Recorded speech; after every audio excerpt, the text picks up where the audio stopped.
strong guy wa FIFA, Sepp Blatter.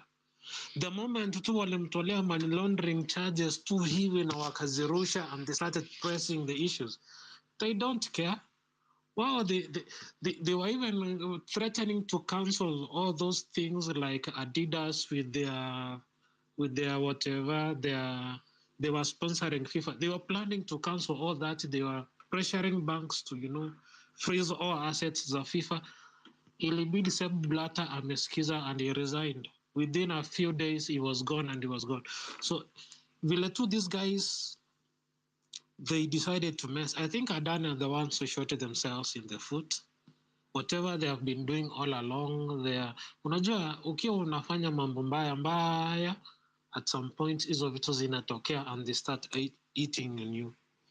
I was going through the story that how Gautam Adani was the one involved. He decided to bribe some people in the Indian government officials so that they can push through an idea of how he was going to secure energy contracts. Although ICO specified whether these contracts, the nature they were in, were they going to supply raw materials for maybe things to do with nuclear? Were they going to be involved in the supply of the electricity itself? Was it solar electricity or solar energy? What were they going to do? Like our specified, but the bribe was $250 million US dollars. And that is what the likes of CNN, Al Jazeera, Wall Street Journal, BBC, Bloomberg, CNBC, Financial Times, New York Times were reporting. They were reporting that figure. But Reuters, they were saying the figure was 265 million. So a difference of about $40 million. Alafu, this deal to go through with it, this bribe was going to help them obstruct justice so that in case they want to be investigated, this was going to, pay those people that are maybe who might have this information to silence them. It was also going to lie to investors and banks so that they can go ahead with that. Then, from nowhere, this was discovered that it was happening between 2021 and 2024, and it was, they were going to take them to court. And USA, when they say they're taking it to court, they don't care whether you're a billionaire, even if you are Elon Musk. It happened to some guy called Bernie Madoff. He was running a Ponzi scheme. He was stopped in his tracks and jailed for 150 years. He had to die in jail. So me, I'm super happy. This shows that these protests that we are doing as citizens, easy to push as the spaces online, they are helping our country and they are shaping things. Remember, this thing was started by a Kenyan. Alienda kushare this information, and I'm very happy. Adani waende na waende kabisa. And guys, these ways that you're fighting for our country, tuendelee kabisa, tusiwaiacha. Thanks. Nitakuja tena baadaye. Thank you. Asante sana Luka Matoke. Ladies and gentlemen, today allow me to be timing you. Ninakupatia dakika. Unajua kwa bunge wanapatiananga watu 3 minutes, but because this is not bunge, this is PP, I'm going to be giving you exactly 6 minutes. Na ukisikia timer inalia utasikia inalia vitu kama hivi. Ukisikia mbona warning, haina warning. Ukisikia warning yake tu unajua you are supposed to cut your talk. So I'm going to be giving you 5 minutes, and on this other side 1 minute. When I say 1 minute, unasikia tuna your ringtone. Sawa. Thank you so much for that. Now I'm going to go to Ajuoga. Leo I want to keep it at 5 minutes so that we can hear the state of the nation. I want to say first of all, makofi kwa the one and only Amenya Nelson. Makofi tena ingine. Hey. He is the man that brought this up to us. He said, yo, sisi tunaibiwa nchi. Tokeni. Then, makofi kwa sisi wote ambao tumekuwa tukiongea kila siku hapa. We deserve to be clapped for because we have been working. Yeah. People have refused to be quiet. Adani out. If you tweeted out Adani out, if you've come to spaces and spoken about Adani, our good work is now seeing. And I'd like to say, guys, we might have not gone to the streets today, but we showed how heavy police presence was. Our bishop spoke, makofi kwao kwa kuwa late, but by speaking, they have shown that even our parents are in this fight. You know, they always thought that it is the kids who are eating KFC, going by Uber. And then they realized the parents too are the ones who are paying these school fees. And also today, the lecturers also have decided, you know what, we are not going to take anything less than what we agreed. Strike continues. Mpaka mtoe kama mnaiba 2 billion, and you know even the minister tried to reason with them. You know, their minister for finance alijaribu ku reason nao akamwambia, you know guys, you know, if you are stealing 50,000, still 10,000, you utuachia hata 40,000, and at least kwa mwaka tu tumesave 360 billion. So kumbe kuna pesa. Wabunge, ulisikia venye wameamka kupiga makofi eti Adani deal has been cancelled. Those idiots.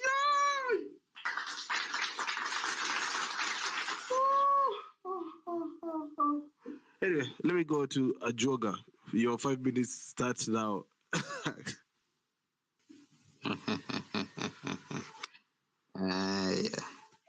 Peter.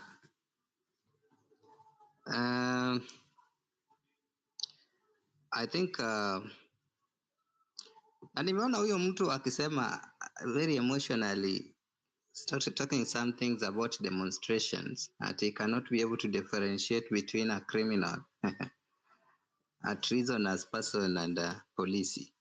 He's saying some things I can't understand. Anyway, he's a killer. That is all we know. Na hii story ya Adani, it is not yet over.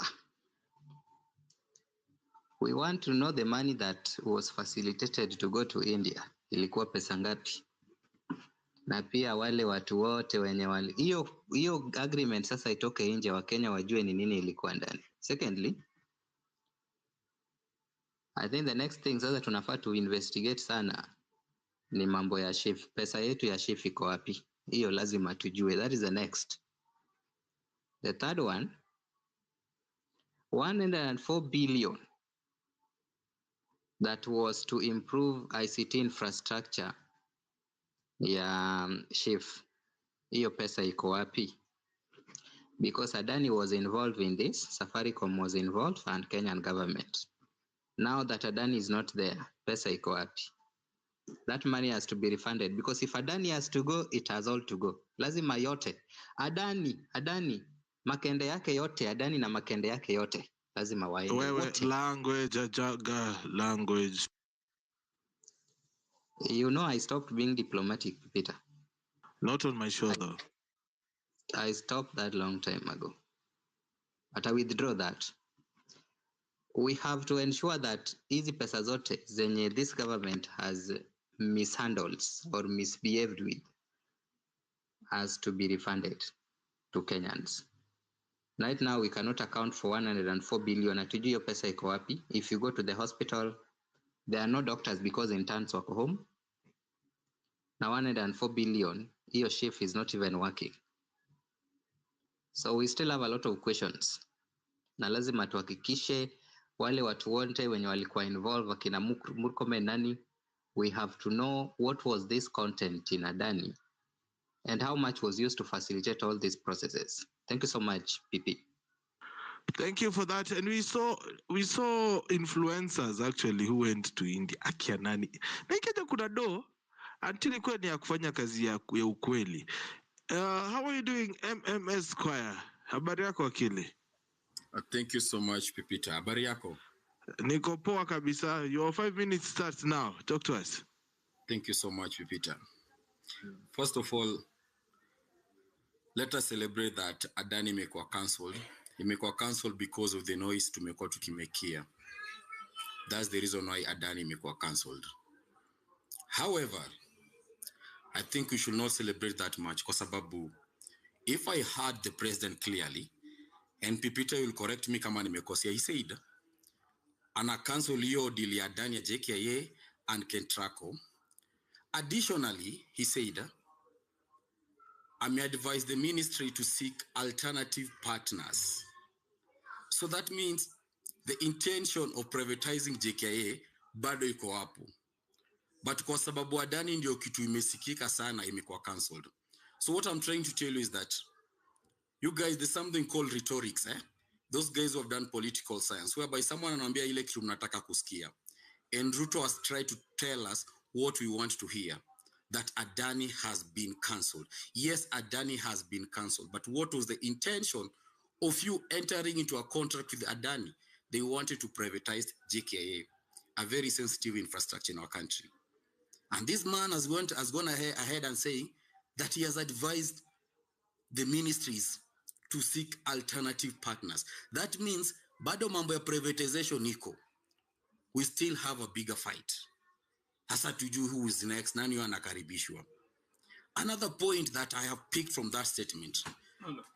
These MPs niliona wana stamp their feet, The time this guy mentioned about cancelling Adani.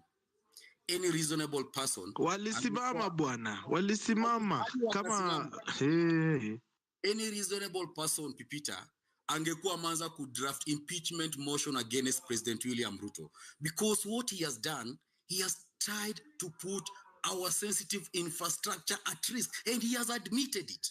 Because kwa contract kuna ule wa kunegotiate na mwenye like it's about parties, And if you have the power to cancel that contract, that means you were part of that contract wakati ilianzishwa. That means this man Ruto alijua hii contract kianzishwa. So me, I expected our MPs once they could draft impeachment motion, because already this guy has committed a very serious crime. That's a gross misconduct. He has admitted publicly that he was part of this Adani deal. By doing what? By saying I have cancelled it. That means you are part of it. Saizi tunafaa tuanze kuambia our MPs they start drafting an impeachment motion against Mr. President William Ruto, because he has admitted that he was part of the Adani deal, because he has power to cancel that contract. That means he was part of the people who started it. Na vile Ajoga amesema, hizo pesa tuanze kujua ni kina nani walikula hizo pesa. Mr. President anafaa ku impeach saizi. We should be talking about Mr. President being impeached.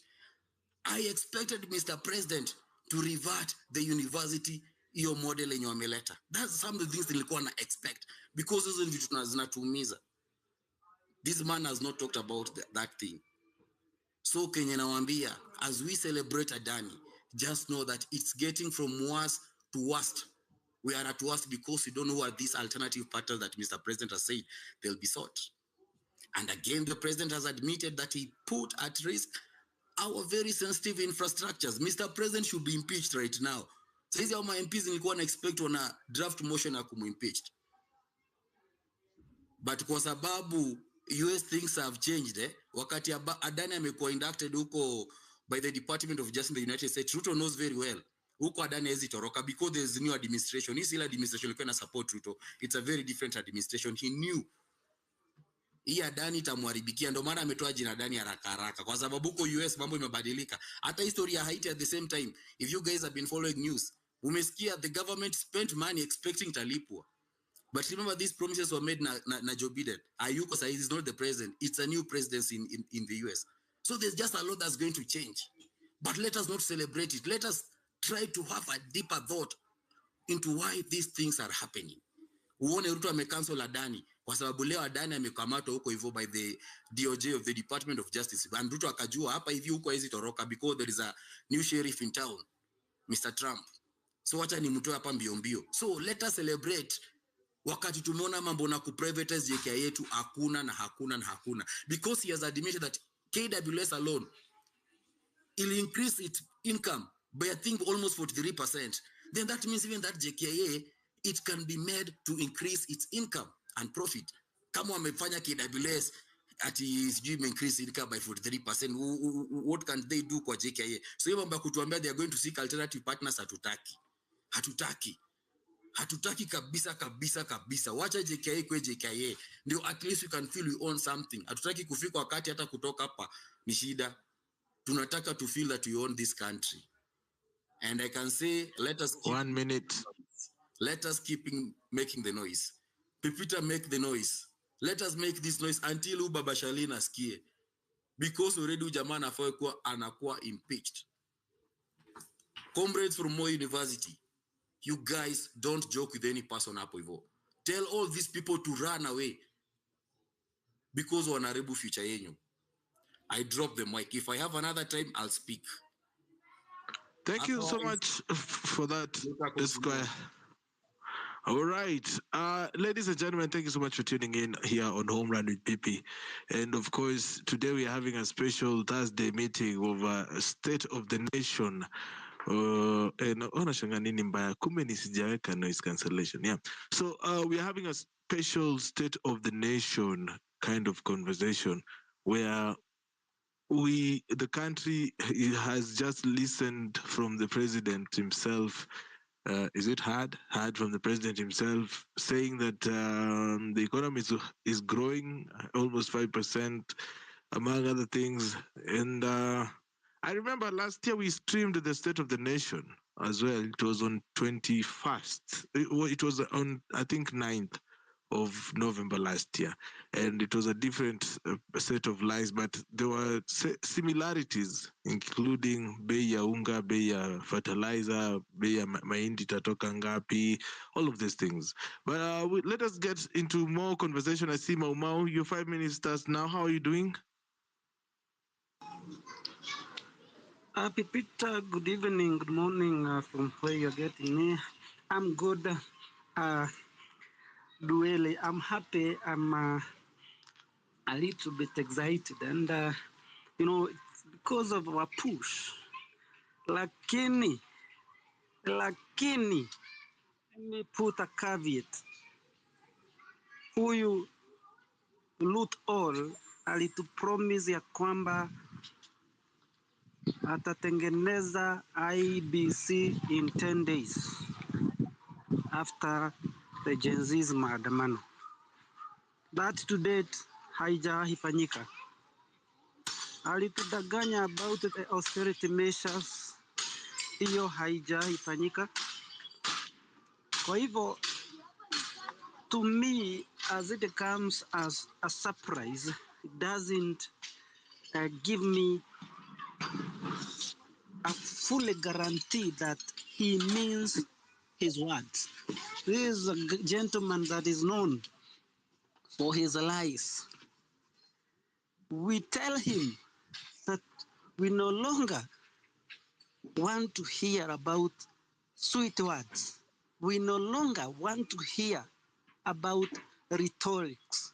And Peter, let me emphasize here that there is no way the whole nation would be listening to a president who called Gen Zs Mikora, criminals, for him to only admit that he has been taking this country to the dogs.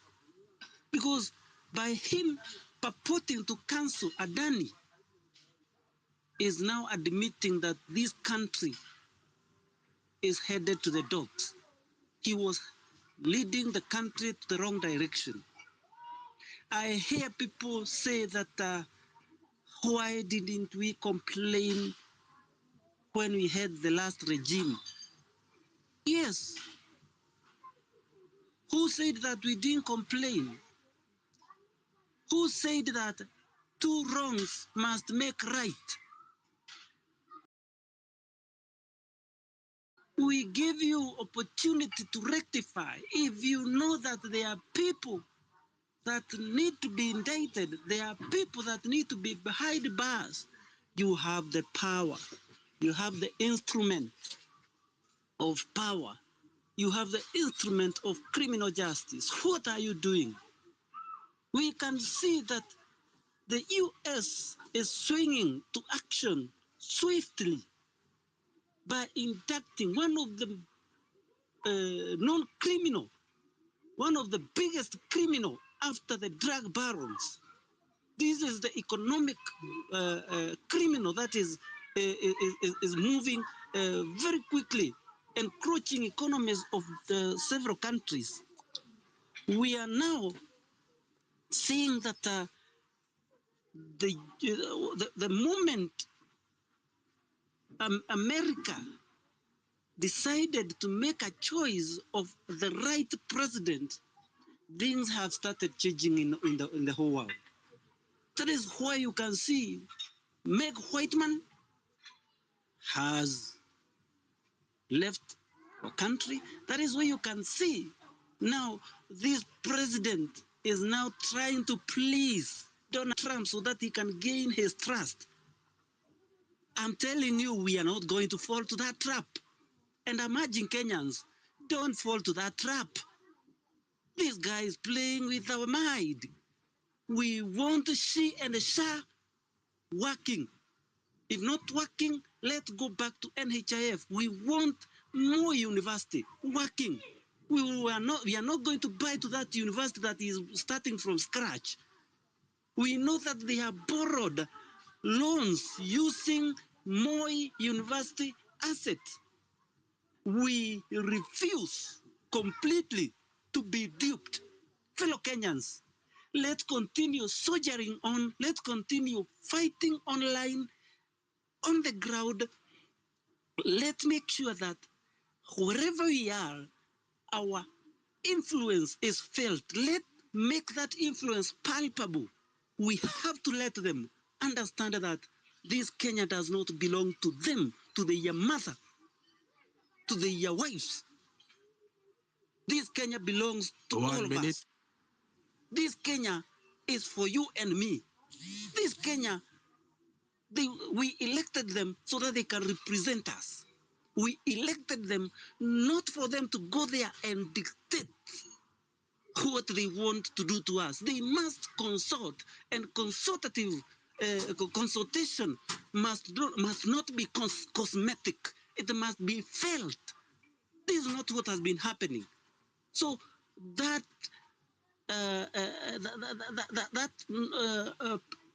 way of assuming that we are all fools, hiyo kitu tumekataa, na nawaambia Wakenya wenzangu tuendelee kusukuma hii serikali mpaka ikubali kufanyia Wakenya kazi kabla ya tumefika ile wakati wa kuwaondoa. Asante sana Pipita. Once you give me another opportunity, I'll also chip in. All right. And also, if you cannot be able to come to the microphone, write the comment section up if you meet some of the comments zenu. But I really like to tell you, karibu sana kwenye home run PPJ. We are early enough. Squeeze tunaanzaga 4:30, 4:31, lakini leo tumeanza saa 8 because we are trying to hear what my guy was saying there. Yeah? You are listening to Home Run with Pipi. Weekdays from 4 p.m. to 9 p.m. Mike is hot for everybody, ladies and gentlemen. You're listening to Home Run with Pipi. I've seen Wanjera on heavy on the emojis, so I'm not going to even talk in the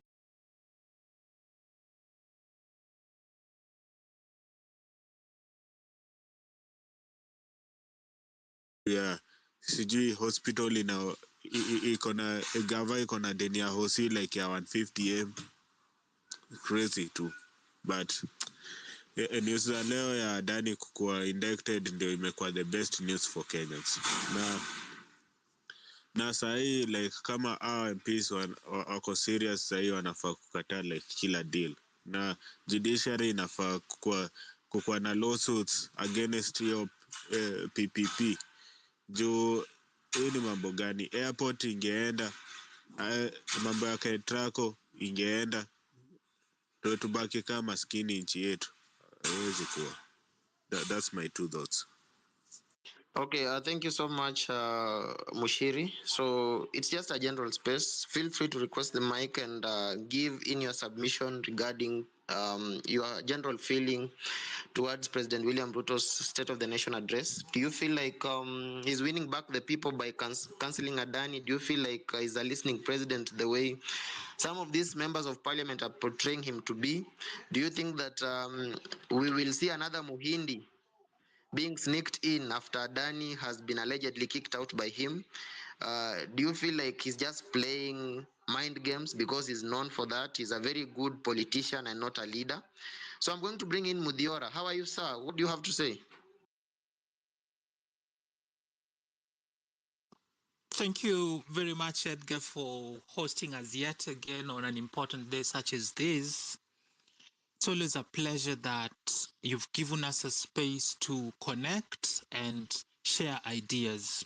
Well, I'll say the speech could have been worse today, but then at least the president correctly took the olive branch, if I can call it that, that has been extended to him by the United States government. The cancellation of the deals is not his play. This has been forced on him, and we must know that it's not that he listened. If it was up to him, he would not have cancelled this deal. And just so you know, the Ketraco deal was done and dusted, and there are clauses there that say that should such a thing happen, Kenyans will have to dig deeper in their pockets to pay for the cancellation. So yes, it's a good thing JKIA is now safe from Adani, but on the Ketraco deal, hapo itabidi tulipe. Kwa hiyo tusidanganywe, hii si Ruto amefanya kwa sababu tulidai anafaa kufanya, amefanya manake amejipata between a rock and a hard place.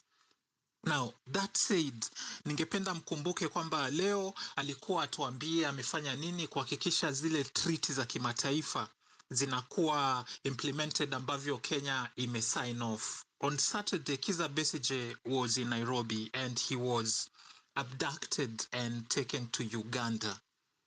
So today he would have come through to tell us if Kenya is a district of Uganda where mercenaries can just come in, do whatever they want, and then leave. He did not convince me with the report that he gave because this is very fresh in our minds. Kizza Besigye, if you've seen the charges he's facing, is that alipatikana na pistols mbili Riverside. Hapo ni Kenya, which means it's Kenyan law that applies. So he was supposed to show up in a Kenyan court, pengine apelekwe Kibra, local, Tamata, Milimani, or wherever, but then within the jurisdiction of Kenya. Kizza Besigye alienda kushtakiwa kwa makosa ambayo yamefanyika Kenya, Uganda. Kwa hiyo leo ilikuwa tuambie mbona anaruhusu sovereignty ya Kenya ichezewe na mataifa. Mnakumbuka kuna yule Mwethiopia ambaye alichezwa hivyo hivyo, kumekuwa na Waturuki, kumekuwa na Wasudan. Sasa hii ya juzi wameguza kiongozi wa upinzani nchi jirani ya Uganda. He didn't address that. So for me, I'm not convinced that the president sincerely listens to what the people want. He does that which is convenient to him, and we must not applaud him for the move he made today. Remember, he said that state officers and public servants are not supposed to participate in harambes. And then immediately after that, he went to Nyandarua and he offered to give money to the building of a church there. So even the commitment he made today with regard to the actualization of Article 10 of our Constitution, we should take that with a pinch of salt because he can very easily go back. Yes, his statement with regard to how he's going to deal with corruption was bold, but then this is someone who, wherever he goes, has a container full of lies from which he can throw a bone at us just to get out of a sticky situation. So I appeal to you, kindly, do not be hoodwinked. Let's maintain the vigilance. Let's keep pushing. It's our duty as patriots. Let's keep demanding that we are governed according to our constitution and that those in office today fully live to the oath of office that they took. Thank you very much, Edgar. Let's keep engaging. Okay, asante sana Mudiora. Thank you so much for your bold submission. So we are just having a conversation. If you are joining in, sorry. your general feeling on the State of the Nation address by the most corrupt person at the helm of the leadership in this country. So, do you feel like your needs have been met in terms of being addressed? I'm going to bring in 6,000. How are you, sir? How are you doing? How are you feeling? Do you feel like we are now headed to the right direction as a country?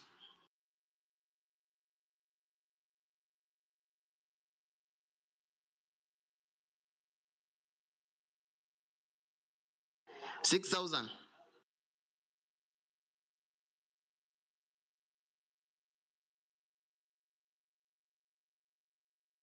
Okay, he's dropped. I'm going to bring in Kitale Mayor. Sami, how are you? What is your general feeling? Good evening. My general feeling is that, hello, can you hear me? Perfectly, proceed. Okay, my general feeling is that Ruto is playing with our minds. And first and foremost, I want to say that he's playing with the minds of Kenyans. And he has not dropped the Adani deal, but he has been forced by circumstance to drop the Adani deal.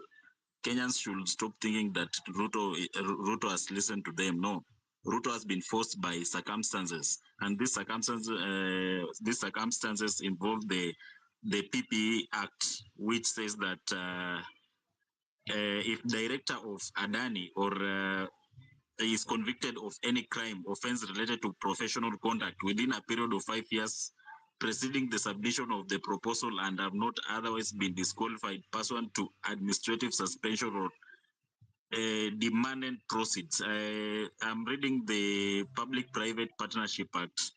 So, Ruto, I've seen some Kenya Kwanza bloggers trying to say that President Ruto has a listening eye. No, that's a lie. Ruto amekuwa forced to terminate your partnership. And what we want to know is the amount which Kenyans will pay, because I understand the partnership ilikuwa iko na some rules set. Inasema in case wa cancel your partnership, sisi wa Kenya tutalipa some amount. Kwanza hiyo akentrako.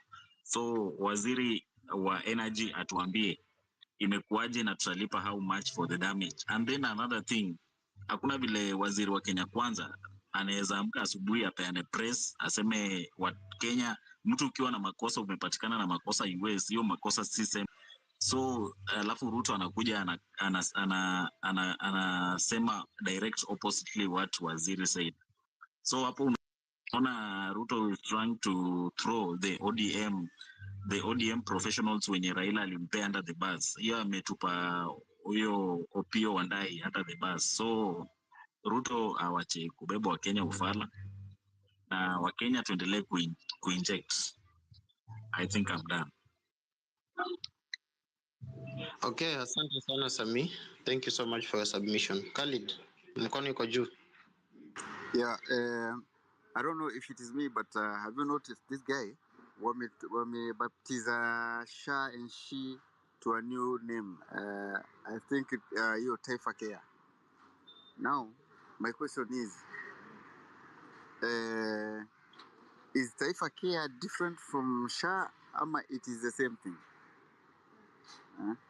And then you have to know that huyu jamaa amekuwa forced to cancel the deal. Remember how if you can remember, so France ilikuwa sha mention kuwa Adani ni corrupt. I think India, and I think which other country, I think 3 or more countries had mentioned kuwa Adani ni corrupt. His own country ilikuwa already. So I think he amefanya tu kutu please, lakini like you said, tunaweza ona Patel mwingine ametokea tu somewhere chini ya maji tuambo ni private investor, and I think hii ni activism inasaidia cause pia it has played a very big part.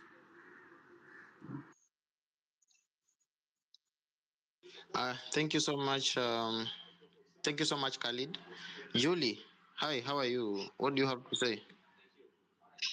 Yeah, I agree with what has been said. Personally, I don't believe Ruto may cancel hiyo kitu. Personally, I don't believe it.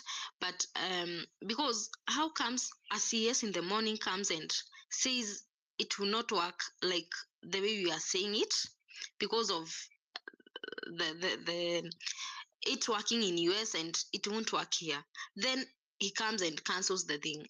I personally think it's either something to do with the he's just making it sound like he has cancelled, but behind the curtains there's something that they're actually doing the same. Then something else is, how is it true that Adani is in Kenya today? Then on the thing of social media, I believe it is working, and it should also work on Raila's this AU candidacy, because he cannot be the one defending Adani and then we are supposed to support him to AU. It should not work like that. Okay, thank you so much, Julie. I am also for the opinion that if you are cancelling a deal that you feel like it was not good enough for a country, we need to bring to book to whoever signed, negotiated, or had a hand in the same deal. So any Adani accomplice, be it Opio Wandai, be it Aaron Cheriot, or whoever it was that negotiated for the deal, needs to be held accountable. We just do not want a situation whereby you come here and tell us, I've cancelled Adani. You are running Kenya as if it is your bedroom. You want to run this country as if it is, you are telling Charlene Ruto and Rachel Ruto, enda uniletee maji pale kwa jikoni. No, we want actionable action. We do not want a situation whereby you just stand and say, nime cancel, alafu, ukisha cancel, alafu. Are we going to bring to book everyone that negotiated the deal? Is the likes of let me not mention name, are they going to feel the full force of the law, or it's just a matter of formality coming here and telling us that I've cancelled the deal, so guys calm down, I've cancelled this thing? Another thing is, where is this Adani? Where is Adani? Who is Adani? Anyway, I'm going to bring in the next speaker, Yvette. Hi, how are you? What is your take? Hi, Edgar. I hope you can hear me. Okay. I wanted to say I'm so happy. Like, nimefurahi kabisa, because this Adani thing, vile Nelson Amenya has been fighting it. I've been following since the story ianze. And I just wanted to say that we have sijui hata niwaita incompetent, like I don't even know the word to call the leaders that we have. Opio Wandai shamelessly, with no shame. Yani hata hana shame.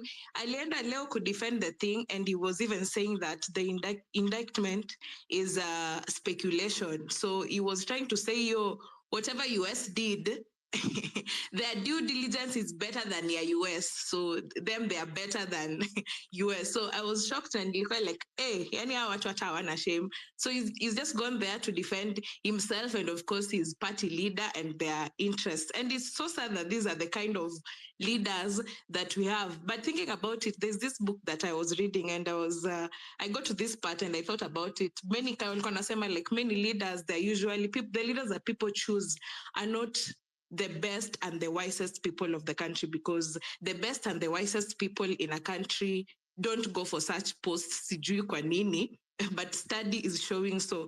And I'm just weeping for us as a country, because it seems that like this is the trend that we are going to have when we have leaders like Sudi, Murkomen, watu wenye walibroka hii deal, they're the ones who are at the forefront, and something needs to be done. Now watu wanafaa kushikwa. When Adani is being taken, I'm praying that washike Murkomen, washike watu watu wenye walikula those billions that they were paid to broker that deal, washikwe kabisa, so that we can be free as a country. And I believe we'll be free siku moja, because the spirit that we as the Gen Z have, someday we're going to be the new. Say to your stage you're adulting, but you see we're still like facing life as it is with the bills and whatever. But we get to that age where we are also in these leadership positions, and these people will dearly pay. They'll pay for everything that they've done. Unajua wanafikiri they'll stay in those positions forever or they'll be the ones leading forever. But it a point that we will be the leaders. We will be, but maybe. But what I'm saying is our generation will get to that point. We'll get to that age where we're the ones that we're leading. And these people are going to pay. But for today, Ruto is playing with our emotions, and this thing is going to come back. As we know, Adani was just the face. Ruto is the man behind this.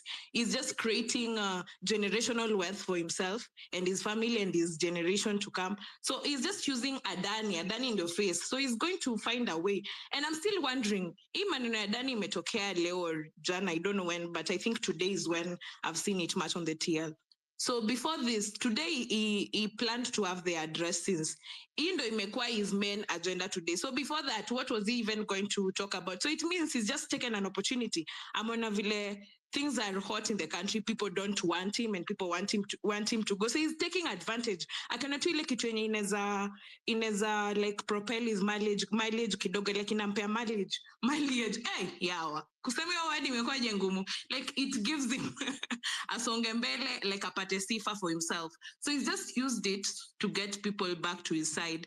And I'm so happy as KOX to Komacho, and I'm so happy that this is usually the platform that people see everything and say everything as it is. But in the meantime, let's be happy because the mood in the TL imekuwa, everybody is sad, everybody is tired. So let us use this thing to be happy for the meantime, tukingoja what will unfold. Thank you so much, Edgar. And yeah, you all have a good day. Okay, asante sana. Thank you so much for your submission. I'm trying to give everyone the mic, so if you have anything to say, don't shy off clicking the request button. It is in which color? I don't know. It's down there on your left hand side. So yeah, you can hit that, and I'll be able to get the request, and I'll be able to hand the mic to you. So I'm going to bring in Jimmy Wasubukia. Niaje, how are you? How are you doing? How are you feeling?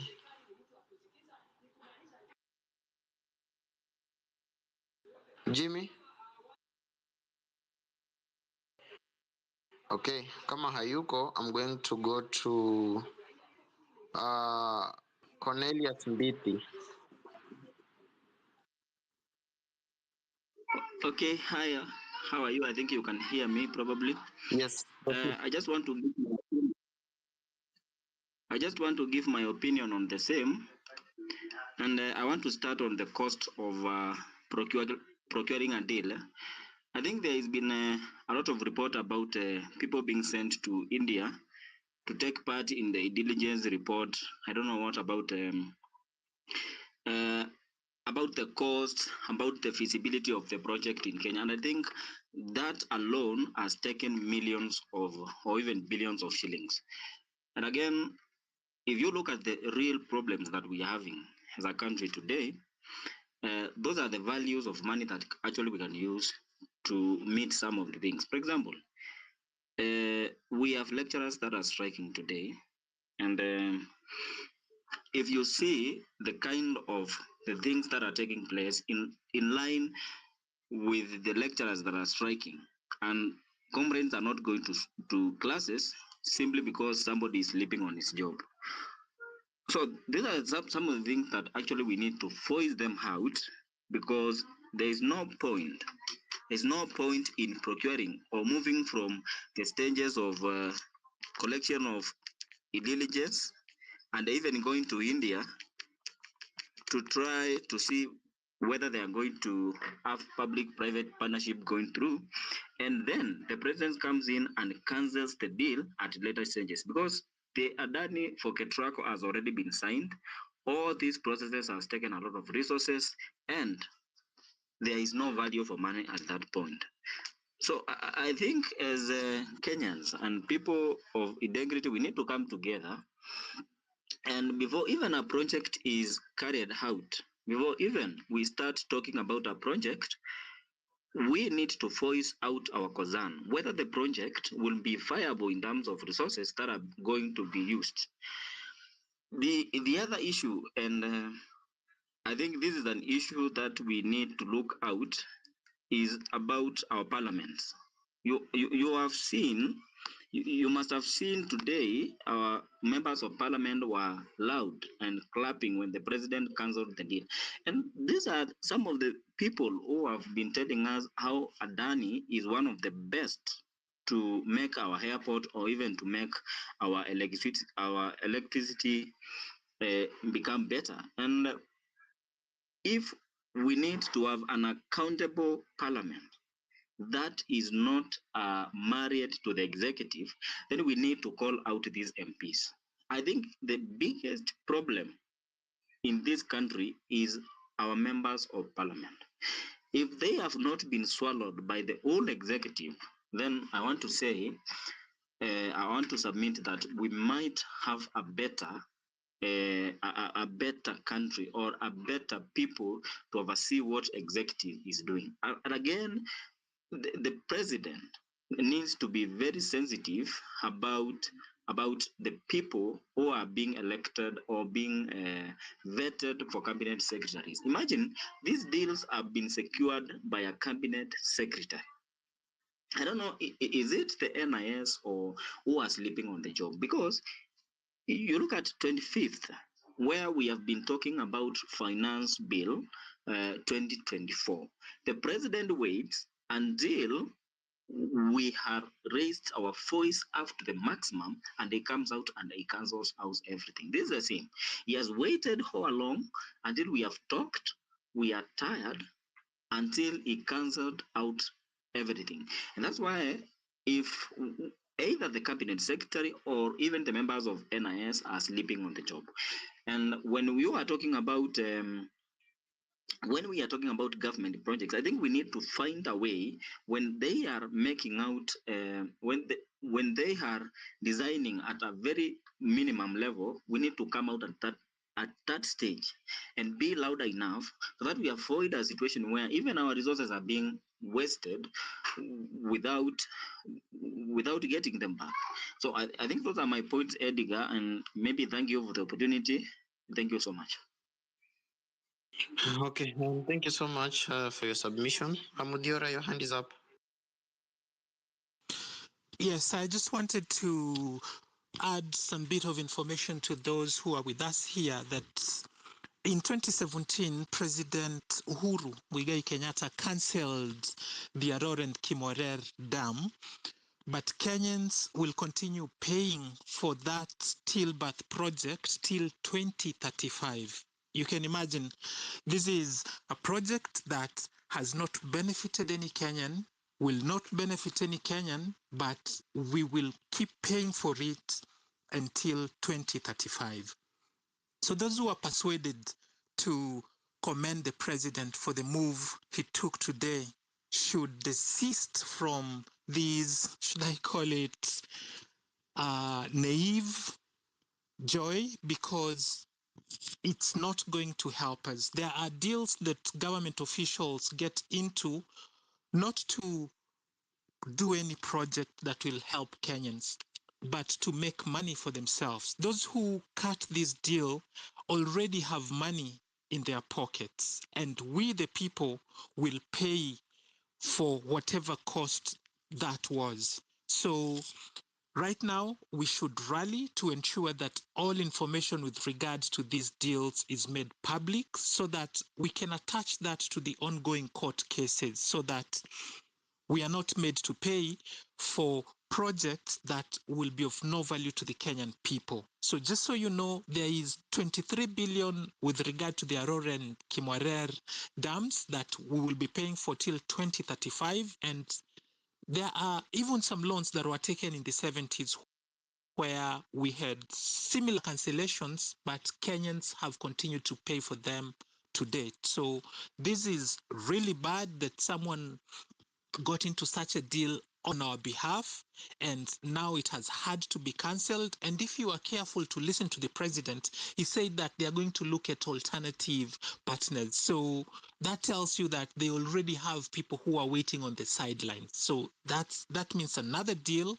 And if we don't remain vigilant, another bad deal could just be in the offing. So let's stay woke Let's keep marching forward to a great nation where we are led as a republic that's governed by the rule of law and the constitution is implemented both in letter and in spirit. Thanks, Obare.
dam scandal that never took off. Kenyans will be paying for that until 2035. Imagine tutakuwa tukilipia taxes for a project ambayo haikubenefit mtu yeyote isipokuwa wale mabroka wa hiyo project. So even with Adani, we are still going to cough billions of shillings. This is money we do not have. You saw yesterday the National Assembly and the Senate go head to head just to have an additional 7 billion added to the money that's going to the counties. Now with Adani, of course, it's a lot more. So mi na wewe hapa ndo tutaumia. The fat cats up there still got paid. And if you listen to the president keenly, you must have heard him mention that they will look at alternative partners who can help to still undertake the projects. That means they have someone who was waiting on the sidelines. So those are yet other deals that will be made. They will make more money. So our job right now should be to ensure that all those who got into this deal are held to account. We should now go through those contracts, and that means we must first demand that all information is made public, and then tupitie, to scrutinize kila kitu. Wakati huu tusiache mtu yeyote ambaye anatunyang'anya aende scot free. That's the only way forward. That's how we're going to make sure that future contracts that individuals get into on our behalf are projects that will deliver value to the Kenyan people. So, yes, it's a good thing. JKIA won't be touched by Adani, but then we'll still lose money. And if we don't pay attention, the deal that will be struck may still be to our detriment. Let's remain vigilant, tusidanganywe. Hapo ambapo naona joto limefikia, let's switch it up. Let's remain woke. Let's keep pushing this government, because unless it's out, we'll continue to be deprived of the fruits of our labor. Thank you very much, Peter. Let's keep engaging. All right. Thank you so much, Muthiora, for that submission. Ladies and gentlemen, we are 13 minutes past 5 p.m. East African time. You're tuned into Home Run with Pipi. We have been here right now for 2 State of the Nations. By the way, we are growing. We're a big company now. Yeah. So last year we listened to the lies, and this year we also got to get to hear more lies. But this year, the country's temperature is different to last year. Last year, the State of the Nation, we were just waiting. Kila mtu alikuwa very relaxed. There was nobody who was looking to go to maandamano or something. So today was different, and we saw how the police had prepared. Yes, so we cannot also underscore that as well. So, ladies and gentlemen, right now I want to hear your thoughts on what the president said. Of course, he spoke about a lot of things. What talking point did you catch, and what do you have to say about it? I see my guy Japonji is here. Japonji, jambo. Pipita vipi? Niko poa kabisa, nashukuru. Wewe Leo umefurahi kabisa. Nimefurahi kwa nini bana? Nile tu sasa hare patere, nilijua tu venye jamaa ameekelewa hivyo mpaka atatolewa tu. Yes, assuming ulikuwa umejua hivyo, but should this actually make you happy? Because actually, si hata ni sisi tumefanya this guy cancel Adani. That is the sad part. Unajua? The sad part is that the guy doesn't listen to us. He's listening to Uncle Sam. That is, and I agree with the Western. You know, at first I thought that he was going to say he has cancelled due to lack of public participation and Kenyans' feedback. At least it could have given us some respect and mileage, you know. But this guy, he has just gone overboard and said international community. Yani, Kenya, we are no longer sovereign. Yani, there is no one who can just stand up and make decisions as a president without engaging those Uncle Sam. So what else is happening that is not based on public participation? So when people are around celebrating this I agree with Weston this time 100%. I don't want to contradict with him today. As a sovereign Kenyan, someone who has pride, I cannot say today I'm proud because they cancelled Adani deal. No, this is not true. Let's be honest with ourselves, Peter. This is not true. They cancelled the deal last minute because of the pressure from the White House, the pressure from the US. And as we speak now, where is that guy? The next thing, this guy atakuwa hidden somewhere wampeleke deport to states. That's the same thing they did to the Akasha brothers, if you remember. It's the same case. Alafu hiyo kesi itakuwa inaondokea. Like sweeping, always we sweep problems under the carpet. Having said that, Peter, I was expecting the president today to also revert back the SHIF to NHIF because it's not helping, it's not solving the problem that was there initially. And that was a big failure on him. And I've seen also in TV are doing fact checking. And I'm not surprised because out of the things he said, he claimed that the mail, for example, if you check on MTV now, they are doing fact checking of everything that he says. The thing he said, like the milk production grew by 14%. The NTV is saying is false. They have used the 2024 economic survey and they're saying it only grew by 7%. So see, this is someone who had all the opportunities and chance. He had actually 11 months to prepare for the national address, and he still goes on record to lie about things that have facts like that, So what else is he not telling us, And I was expecting this guy to at least name some cartels or something because Ruto sometimes I feel like he has chance, sometimes he has a chance to make out for his bad doings. Then again, he gets it wrong. Me, I don't understand how this guy might work. I think he always consults himself. He calls himself into a meeting and says, today, this is what I'm going to do. I don't understand why all these people he has hired are not helping him out because the king is naked and no one is worried about him. No one is covering him up. I saw how the House, the MPs stood up clapping for him. That was the lowest moment, guys. I mean, these are the same guys who passed the bill, who are were supposed to scrutinize this bill. I would be much happier if the members of parliament were the one who had cancelled this bill. But coming from the president, he's the person, is the, and actually indirectly is just communicating a message. This was not good. For now, that is what I can say. There is nothing to celebrate about. And I choose this time to be pessimistic because from history, this is the third national address, the second, and from history, Peter, do us some due diligence. I'll do the same. Go back to what he promised last year. There is no progress.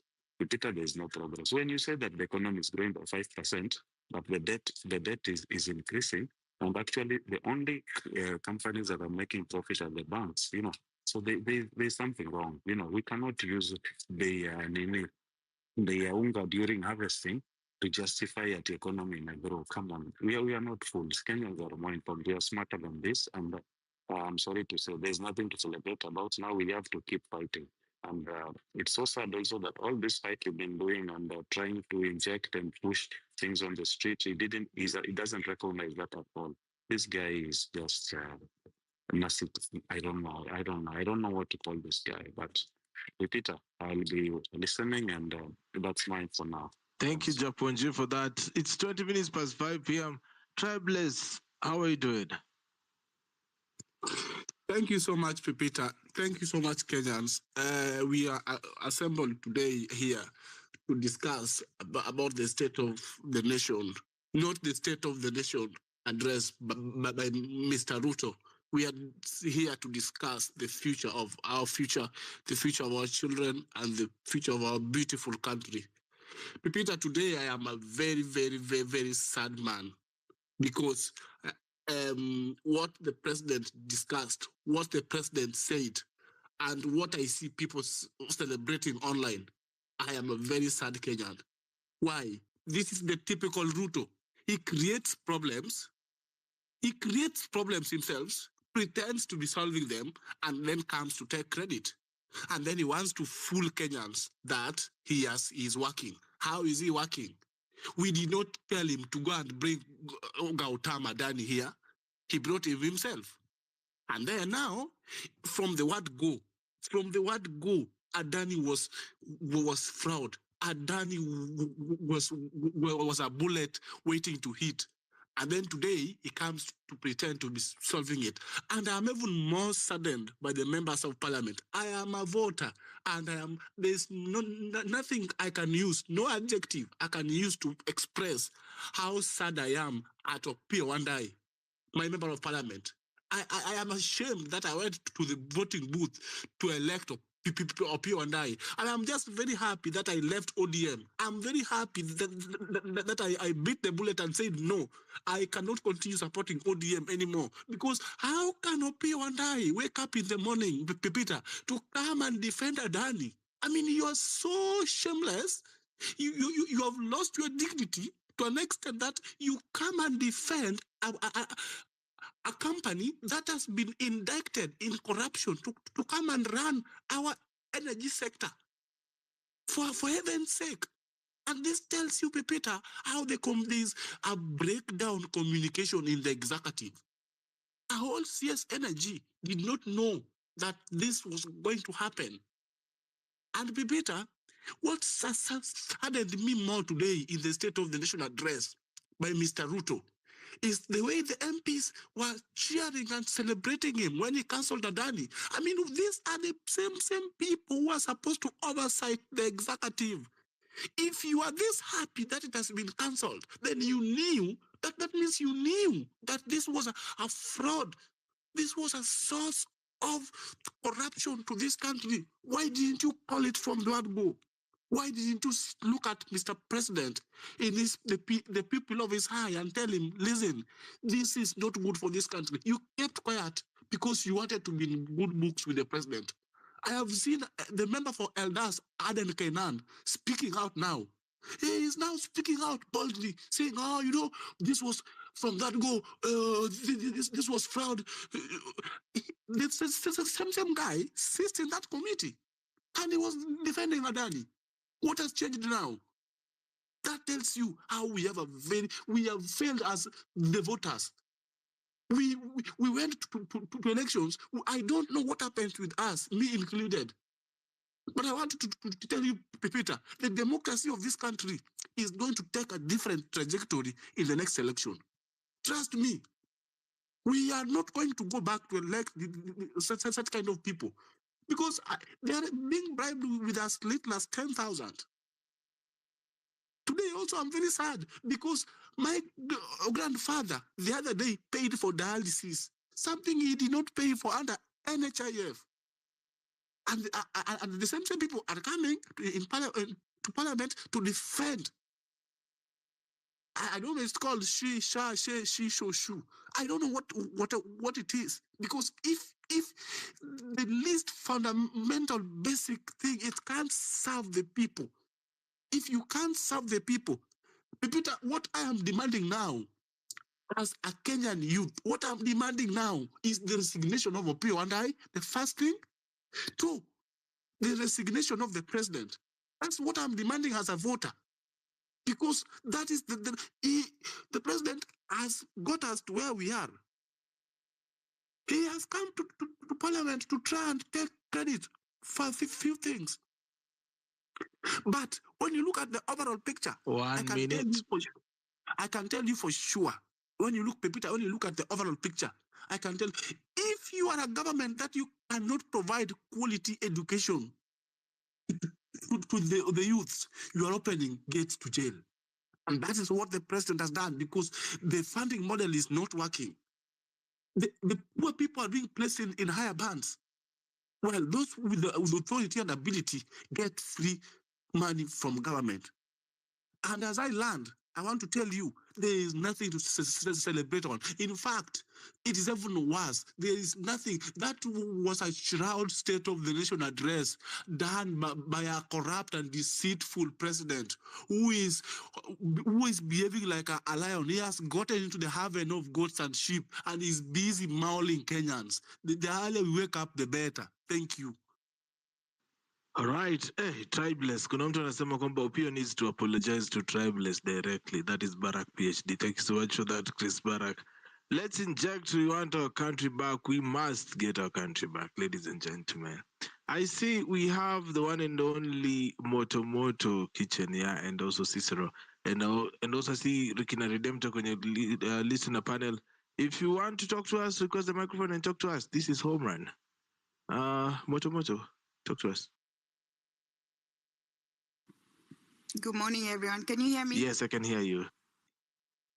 I just want to encourage everyone that the war has just begun, so we need to mount our wings. I think it's always important to celebrate little wins as much as somebody else may have, done things that happened in our favor. This should give us, the energy to keep propelling our wings, meaning if you're in any position where you can change the systems and speak up from all corners, inject. That's all I'll say. But let's try to keep that positive focus and momentum where we are winning in this war and we will continue fighting from all corners. Even me, I'm fighting in my own little way.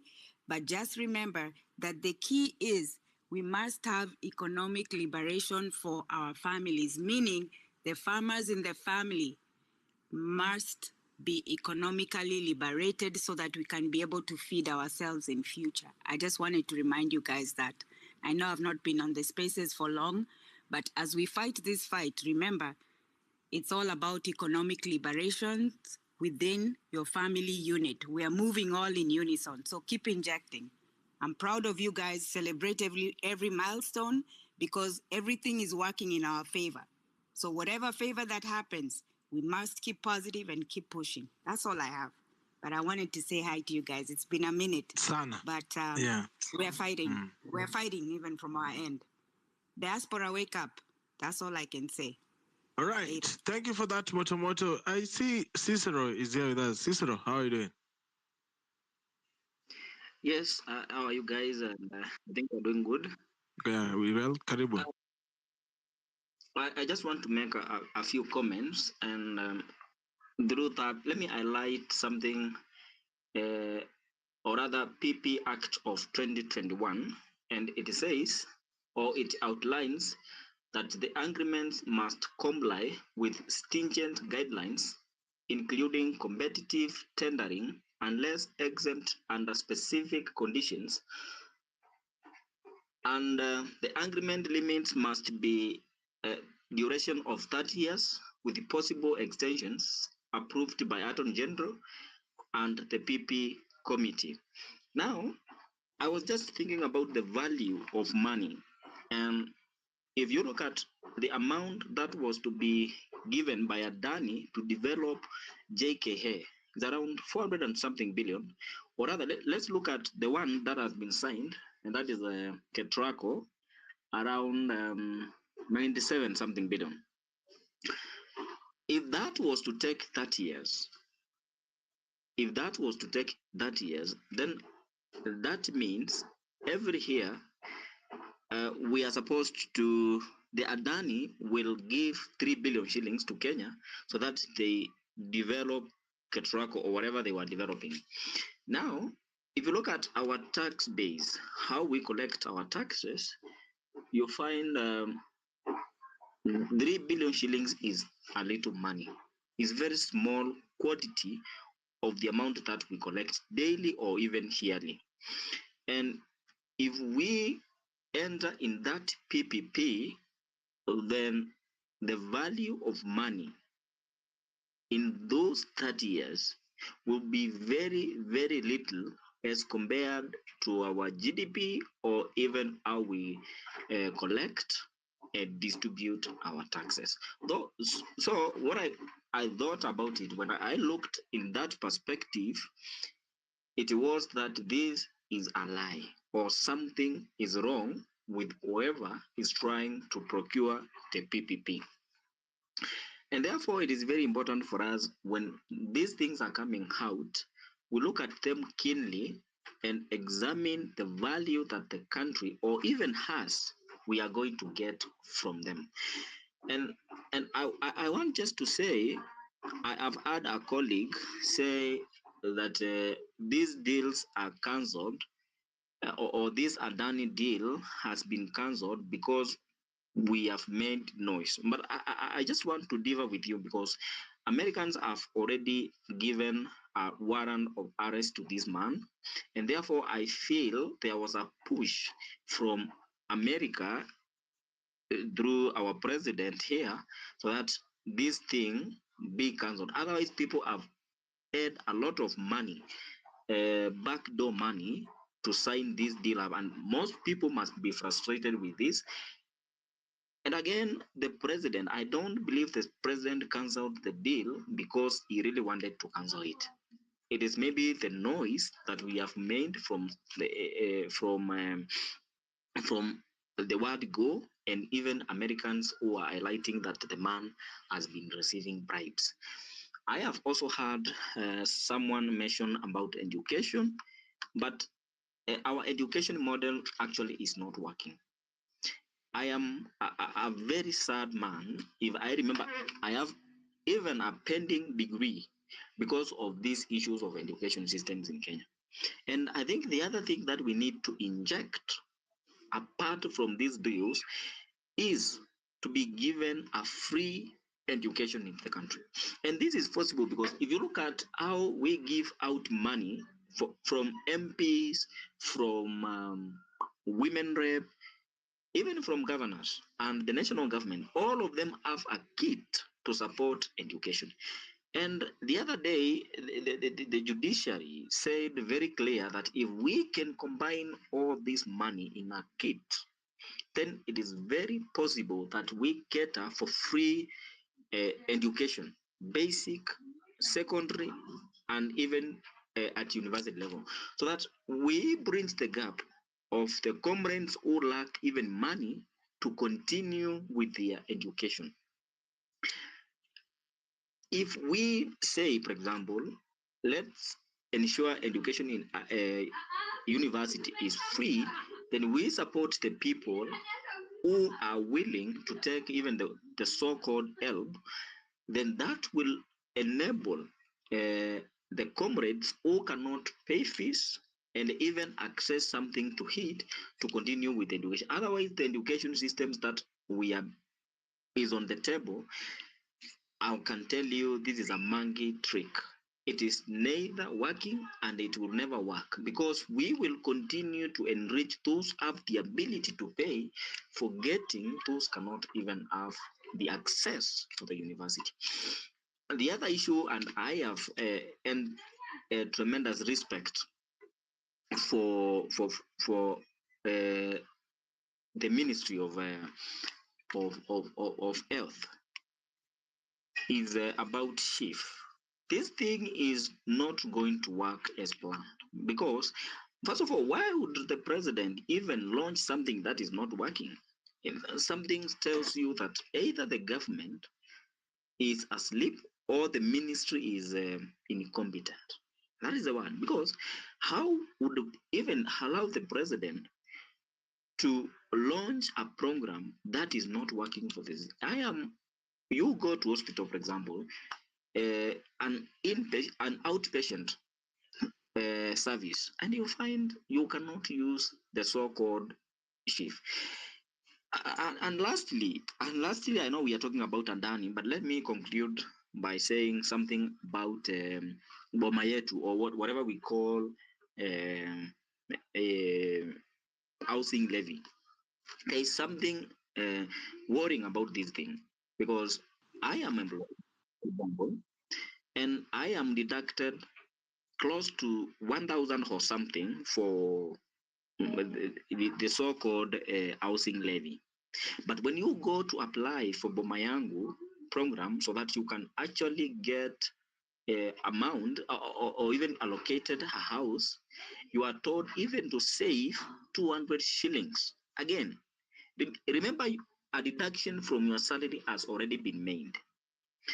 And again, these people are asking again for you to save 200 shillings for a certain period of time, which they promise to repay for a period of 7 years, if you cannot be able to access an house.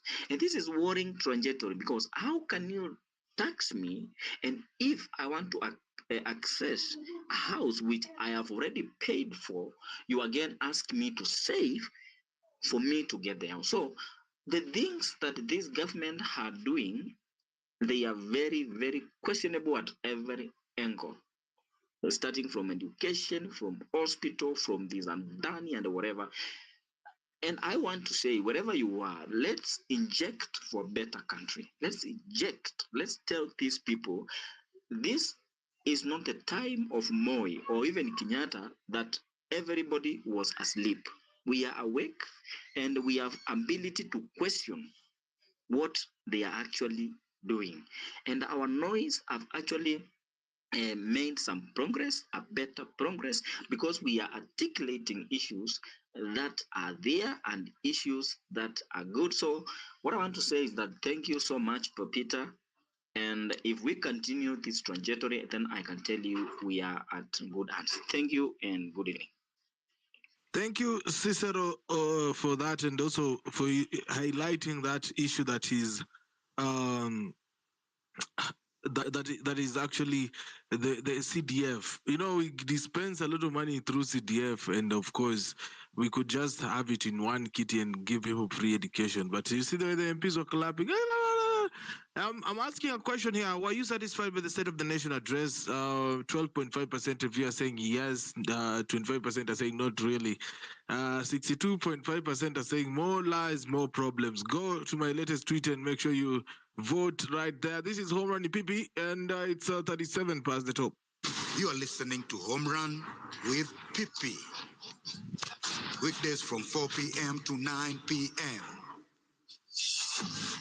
I see Japonji has shared with us some statistics here from the one and only NTV. They have done a couple of submissions there. Japonji, what do you have to say? I see your hand is up. Before I go back also to Western Chilau and ask him a question. So, Peter, just allow me just 1 minute. I just realized that actually the president cancelled the Adani, JKA, and the Ketraco deals. But there is one deal that he has not cancelled. This is the deal with the Jayesh Saini of Nairobi West Hospital, the one for NHIF, that is 104 billion for software. Nakumbuka hiyo. That one has not been cancelled and it's ongoing. I just wanted to highlight that. So as we keep celebrating those who are celebrating, just know this behind your head that there's 104 billion. But thank you. And Nigeria Lipo cash, by the way, in full. Yes, exactly. 104 billion. Betty Trina, uko na jina Trini. Betty Trini, how are you doing? I'm doing great. What about you? I am well. Talk to me. Okay, me whatever I can say. Kenyans, City Ruto ametoa hiyo Adani deal because of Kenyans. Amestate tu vizuri because of whatever is happening to Adani right now. Because if it was because of Kenyans tumeanza kupiga Twitter, watu walianza kupiga kelele kutoka lini. For so many weeks, people have been talking, and Ruto did absolutely nothing about it. Because saizi ametoa, not because of our interest, because of his own interest. Kuficha white, that is how we call it, right? Because kama ingekuwa our interest, angetoa hiyo SHA. Whatever the SHA is, because right now if you go to hospital, the NHIF is not working, you have to pay cash. You have to pay cash. Why do I have to pay cash? And yet I've been paying for NHIF for so long. These are the common things that Ruto could have first spoken about. Actually, hata hiyo Adani deal imekuja leo. I guess leo ndio hizo news za Adani zimekuja kutoka USA, if I'm not wrong. So he's just playing with our mind. There's nothing hapo hata celebrate, by the way. There's nothing to celebrate of. He's not listening to us. Anaran tu hii Kenya tu venye anataka. Unaona venye anaran hiyo bedroom yake. Leta, peleka, fanya hivi. That is how he's running the country. It's high time we wake up. Tuende hata kama ni hizo streets, it's okay. Because right now anasema ati we are working on abduction and everything we are working on. He's working, he have power to hold accountability of people who killed innocent Kenyans out there on the streets. Watu wako na footage and anasema hizo footage ati si real. Aje sasa. The police were killing Kenyans. Even journalists were being killed. We did nothing, but now sasa anafita too white for Kenyans to just shut up. Kenyans right now washa divert your mind. Kutoka kwa Adani, now they will shut up for weeks. They will forget the problem right now. Kwanza saizi, I don't know if I'm just the one who is receiving messages from the agricultural something cultural, telling me that I go pick bags of maize, CJ bags of agriculture, and calling me a male's name. Meaning this is something they just registered numbers randomly. If I don't go pick those bags, they'll definitely sell the bags. That's corruption, you know. Betty, hey, this is very sad. Yani mimi nikiangalia hivi naona at every corner kuna kitu inateremka. There is something that is happening. So I'm really sorry. And of course I've seen also Chief has also had that issue of assigning people's kids names za watoto wenye si wao. I'm being called a male number. I go pick bags of fertilizers and bags of beans and bags of, I don't know. Did you apply? Did you apply? Maybe you applied. Imagine I didn't even uko na shamba like kipya Betty. Hata tuanze tu hapa. Ama mubaba zamekuwekea huko kwa hiyo na ujue. Imagine I'm a Kikuyu and be called a lawyer's name. Imagine I'm called a lawyer's name. Mbaba anakudanganya jina. Betty, mbaba anakudanganya jina. Labda alienda akakuandikia. Yani uandikie mpaka bags of fertilizer. Hey. Imagine bags of fertilizers. I'm being called I'm being called a name, a lawyer name. Na tuliwawarn kuhusu Luya men na polygamy. Si mnasikianga Ismail Luta kwa space hapa kila siku. Polygamy. Mnafikiria ni kwa nini?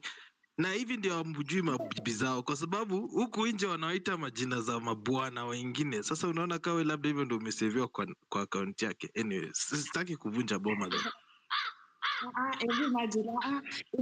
Imagine how many other people are actually, let's just be honest. Imagine how many other people are getting these texts za kuuziwa fertilizer na majina za wengine. Imagine hata si kuuziwa fertilizers. I'm being texted and being told to go and pick. Yeah, go pick. So if you show up at that NCPB spot, they're going to give you fertilizer that you have not paid for. Imagine I haven't gone to pick because even I don't have a shamba right now. You know, so hizo bags watafanya nini? Si kumaanisha hizo bags they go and sell them because kwa accountability kwao wataonyesha we gave out these free bags of fertilizers and these free bags of beans, free bags of what, and they're calling me a male name. Can you imagine the type of corruption that is in Kenya? You know, because someone went and registered my number because wako na namba nyingi tu za mkate, you know. You're trying to get my point. At least get my point. Anyway, wacha tu kitu naweza kuadvise kama a good citizen. Go to the nearest NCPB and see. Ukuje utuambie venye itasemekana. Yeah. Go there in Kenya. And tell them niko na hii message. I just want us to just try. Yeah? How can I try? Walikwambia ndio uchukue wapi? Wende uchukue kwa NCPB gani? To the nearest even I don't know because me when I had to up on notification and I just drag the corruption. Wamekuitako nani? Wamenita sijui hata it's a male name. It's a male name actually. Sasa wewe enda tu kwa hivi na uambie unajua mpaka uko na zile zaitwa tanakali za Kiswahili zinatokanga pale Kakamega. Waambie kwamba ndiposa nimekuja ako leo hapa. But you know, it's not funny by the way, because already It's not funny, actually. hizo fertilizers they're supposed to benefit farmers, you know, but wanaziuza for their own benefits, you know. Vitu kama SHA, this is what Ruto is supposed to actually be talking about, not talking about like mimi umse anatudanganya tu, he's just talking lies. Like we are just tired. We are just tired. And actually, Kenyans will just forget because akiona mwaka imeenda kuisha, the 2026 ikienda kuisha, he'll start a project. Now he'll tell you, I've started this project and mtaona your project. Re-elect me so that I can continue with the project, so that I can finish with the project. And Kenyans watasahau. They'll just re-elect him. This is how they play our mind. Thank you so much, Betty, for that engagement. I want to go to Western Shilaho for a minute. Yeah, quarter to 6 p.m. Of course, getting into our second hour of Home Run with PP special edition State of the Nation. Every once a year, the president is warranted by the Constitution to address the nation through the joint parliament in addressing the situation of the country. So the president has just addressed the nation, and we are getting to hear various thoughts from various people on this very auspicious event. Pale kwa comment section pia naona watu wanaandika vitu zingine za ajabu, wanaambia Betty awekele za kuwaya cash. Honestly, what level of corruption is this? You remember the fertilizer scandal that we started the year with? So that is also something that we also need to talk about. Anyway, so Western Shilaho, we were talking earlier on the fact that the president did not listen to his people, but listened to the investigative authorities, because it only took less than 6 hours after the announcement that Adani was being indicted that we are now seeing him quitting it. What are your thoughts on all this? Peter, what that meant was that Ruto and his lackeys realized that continue dealing with Adani could actually land them in the, sights of the US. Legal and intelligence apparatuses. That's what it means. It will be corruption. What they would be doing with Adani would be corruption, defined under US law as punishable act. And they would indict you, even as a cabinet minister of the Republic of Kenya. So they are to back off for their own self-preservation, not because they care about, the public coffers or the rule of law or the noise. They realize, no, here we would be crossing the red line because those deals are very shady. Adani deals are shady. So it can't be that he had shady deals in some other jurisdiction. He has clean deals in Kenya. They're shady deals. And once the US characterizes you as a corrupt person, it doesn't matter where you're doing corruption, because some of those deals go through the US payment system.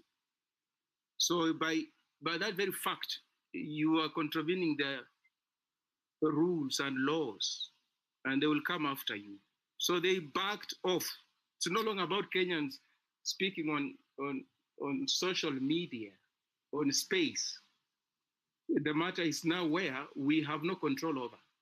Yeah, you would see some of those cabinet ministers being indicted. So what do? You cancel it, and then you make it look as if, you've been listening to the Kenyan people. You care about moral rectitude. You care about prudence, use of public money. No, you don't. You just realize, no, here we are getting into choppy waters, and because Sam does not play games. He'll come after you. Secondly, these are individuals who have demonstrated in the past those things about Bill Gates, the outgoing US ambassador to Kenya, and of course the outgoing government of Joe Biden. These are people who listen to the White House and they don't question. So that whom the White House characterizes as an enemy effectively becomes an enemy of the government of Kenya. That whom the White House characterizes as an ally, a friend, ipso facto becomes a friend and ally of the government of Kenya. So they take instructions from there. And at the same time, they would wax lyrical about sovereignty and those kind of things. No, there's no sovereignty here. It's not there. There's sad state of affairs, frankly speaking, if you're to ask me. So that is it, Pipita. That's my reading. That's my reading. Look at Matoke. You know, one thing, before I even go to Luca, Western, you get that the president was very tippy-toeing when it came to the words of, when it comes to the relationship between the public and the police, what we call the security apparatus. He, in fact, said that the people who were actually taking part in all this were criminals, and they were finding it hard to know between vandals and criminals. So on both sides, he says it was criminals versus criminals, which means he's not even accepting that, he's not even acknowledging that somebody was picked in Dusit. You know how crazy it is? Somebody is picked in the city, in the capital city of your country, and your security apparatus don't know. And this person is not just a normal, is not just MC Pipita from Rongai. Is Kizza Besigye second in command in Uganda for very long. Opposition leader. Yeah. So, and I thought I was going to talk about such things, and of course, how we are looking to strengthen our foreign policy. Peter, if you listen to the Foreign Affairs PS, I think it was yesterday night, it was one of the local TV stations, and he was using a lot of nonsense, Because, Peter, I can tell you for free, even if Kizza Besigye doesn't say he's visiting Kenya, they will know that if Kizza Besigye is on our home soil, they will know. So this notion that he didn't inform us, so we didn't know, it's not true. It's not true. What is it about intelligence?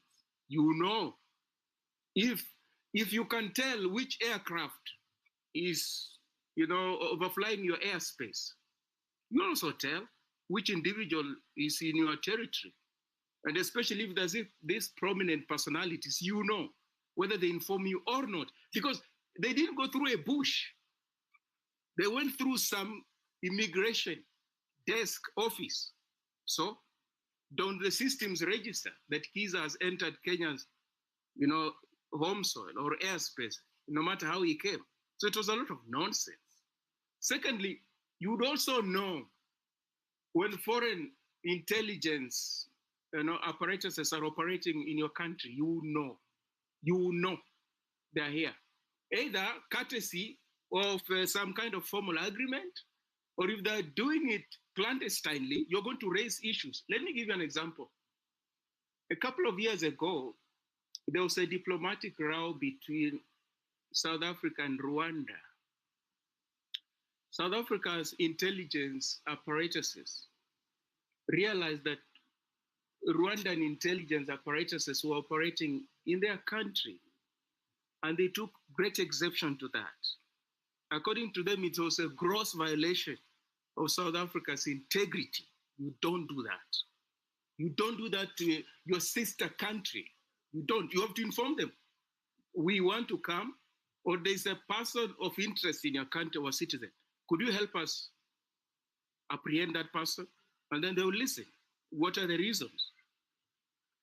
If they don't, you cannot just dispatch people and they go to a country like tourists while they've got clandestine, and nefarious intentions. So in the case of South Africa and Rwanda, South Africa accused Rwanda of, dispatching intelligence and security apparatus in South Africa to hunt down dissidents, people opposed to the government in Kigali. South Africa took great exception. That was a diplomatic row, because in diplomatic circles, that is serious. So when the Kenyan government tells you Ugandan security apparatuses were on Kenyan soil, and they're talking about it like a light matter, the conclusion is that they knew what was going on. They knew. Otherwise, why would you talk about it like a light matter? Well, why? It can't be. You are desecrating the sovereignty of that country.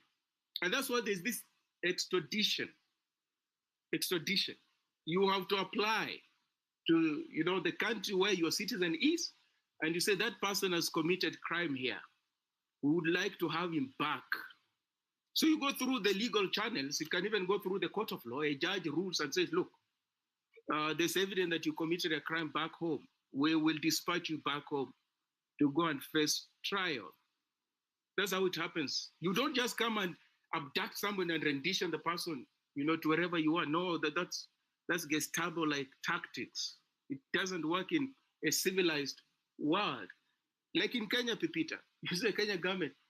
There are these two individuals. One was former Minister of Finance, this Treasury. And the other one was the long-serving Managing Director of Kenya Power and Lighting Company. One is Chris Okemo. The other one is Gishuru. Yes. These individuals, they were accused of siphoning money from public coffers through these power deals we're talking about and stashing that money in Jersey Islands. There's some tax haven, Jersey Islands. It's a tax haven. So where they stashed the money, they were processed. And the authorities in Jersey Island believe that these people are engaging in corruption. This money they are stashing here cannot be really out of honest work. This must be proceeds of corruption. So they asked the Kenyan government to extradite these two individuals to go and face justice in Jersey Islands. No, they have never been taken back. They have never been taken to Jersey Island. That matter started under Mwai Kibaki. Uhuru Kenyatta is now William Ruto. And you can be sure they won't be taken to that place. They go to court, judge rules, and then say DPP, AG, they are not yet agreeing. That is it. But contrast that case with that Kenyan who left the US after he had allegedly murdered his girlfriend and ran to Kenya and decided to hide. What the Americans said, they reached out to the Kenyan government and said, we need that person. We need that person immediately. So that guy at some point he was arrested and then he ran away. We don't know. No, Americans were clear. We need that individual. There's reason to believe that he's the one who might have committed this murder here. What happened? Before long, the guy was on the flight back to the US, extradited to go and face trial there. That's how it works. You reach out to the authorities. So you don't just kidnap, he's a Besigye. But in any case, do you have to do it if you're the Ugandan government? Because he had left Uganda. His Besigye was not living in Kenya. You see how ridiculous this is? He had left Uganda, come to Kenya. So why do you have to abduct him in Kenya? You just wait. After he's done with the whatever function that has brought him to Kenya, he goes back to Uganda. Then you arrest him if you have got reason to believe he's committed a crime. So this whole drama is not necessary. But what does it tell you, Pepita? What it tells you is that, yeah, we suck when it comes to foreign policy. We suck. And foreign policy is nothing. It's just you going to stand by your national interests. You will not compromise. We have got political elite who are ever kowtowing to external forces. And this case is not just the US, even Uganda. They kowtow to Uganda. They kowtow, I don't know, to Ethiopia, whichever country. Kenyan political elite never stand up for Kenya. That's very bizarre. They never stand up for Kenya. What was their reaction, for instance, when Uganda took Migingo Island? Do you remember their response?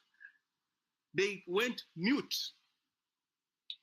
And at the time when just Museveni had taken over Migingo, Museveni would come to Nairobi and there would be a red carpet rolled out for him. And he would say all sorts of things. They would never mention that Migingo. They would never mention it. So they will not stand for Kenya. They are not going to speak for Kenya. They will not call out anybody. But when it comes to Kenyan citizens raising issues, they come down heavily on them. See, that's the most bizarre thing. That you can be scared of external actors, but you're so brutal to your own citizens. Which country behaves like that? Which country? I don't know. There's no country. You are scared of external actors. You are scared of engaging people who are clearly contravening your sovereignty. desecrating your sovereignty. But when it comes to your citizens, you can really treat them disgustingly. You don't even listen to them. That is a matter of self-esteem, Pipita. It's just self-esteem. Why? If these are the people who elected you to represent their interests, to defend them, to protect them, why do you treat them so shabbily like that? Why do you speak about a foreign government, foreign entities operating on your home soil as if it's a slight matter? You go to a studio, to a TV studio, and you're saying, no, we didn't know. No, Kisa Besigye should have informed us he was coming. No, you would know. But in any case, he's a civilian. He was not a state visitor to inform the Ugandan High Commission in Nairobi. He came on a private mission, private function. You should know he had come. So they are covering up for their, kowtowing, for their cowardice. That's what it is.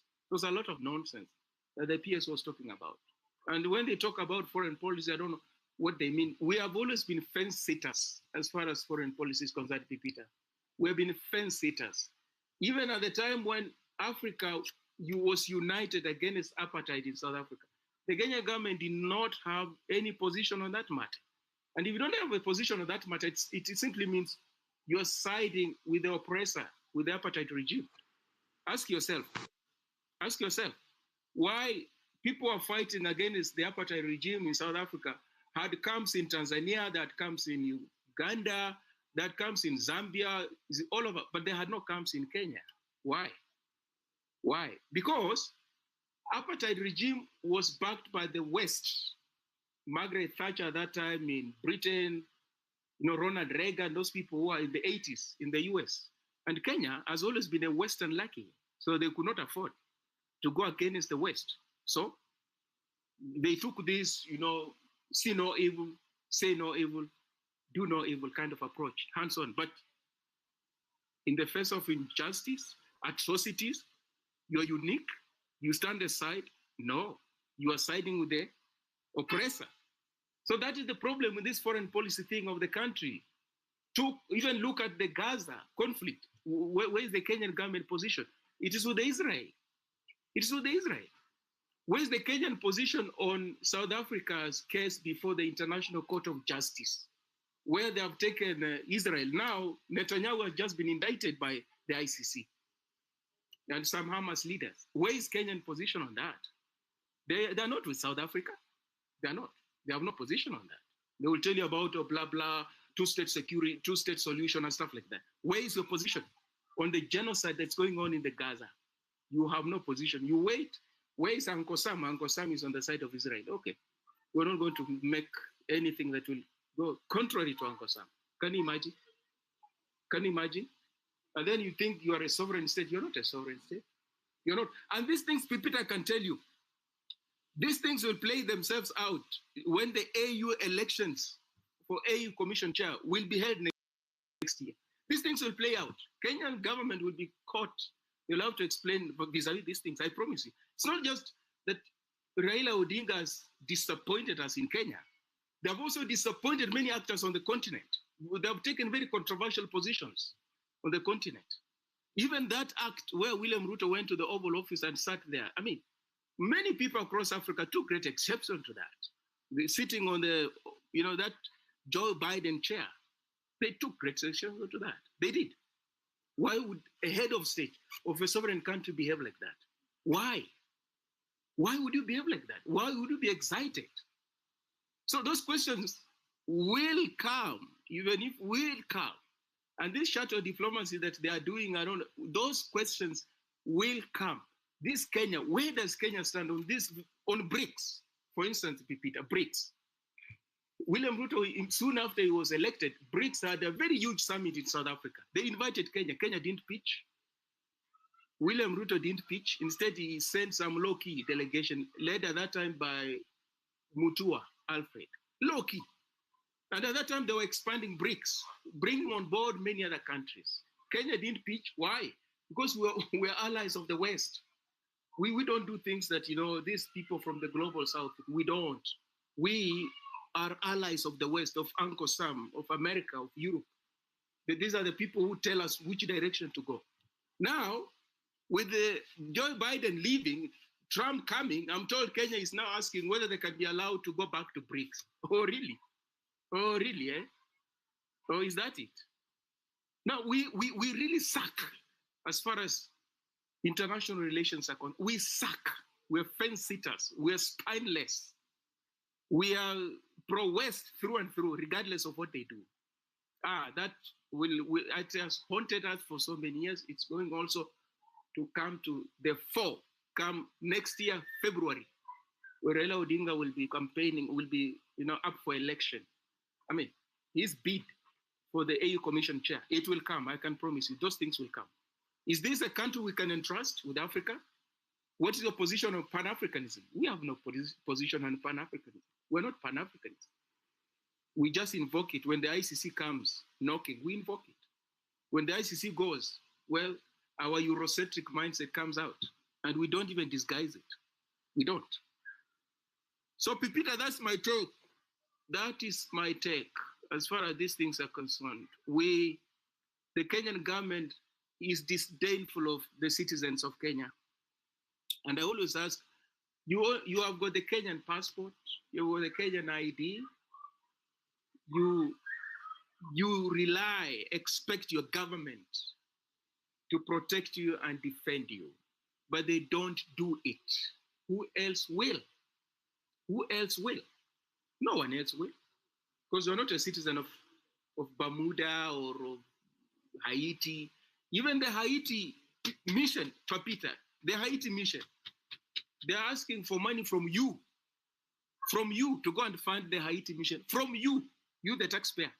When they were taking these police officers to Haiti, the language was that Americans will take the tab. No, they're asking money.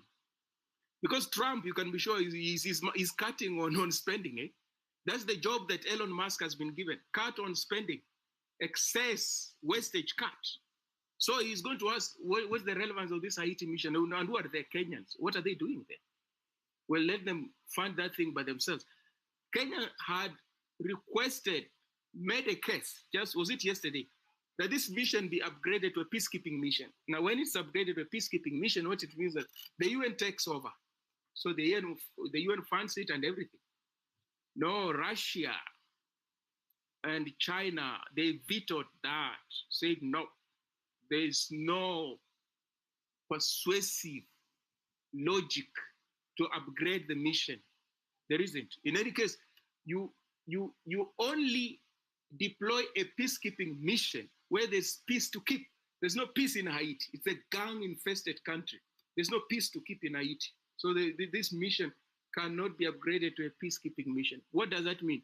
It leaves Nairobi with a bill. Or if they wake up one morning and say, no, you police officers come back home, they can do it. But I can promise you, going forward, that money that was promised is not coming. It was under Joe Biden. Joe Biden is going home.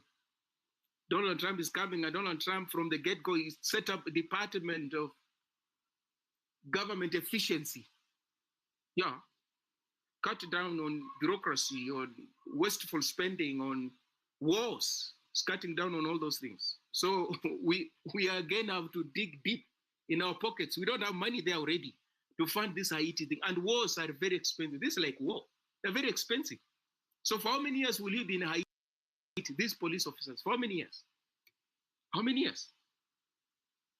Can you see how our government puts us in a lot of problems? Simply because they're spineless. You just can't tell the US, no, I am not going to do the dirty work for you.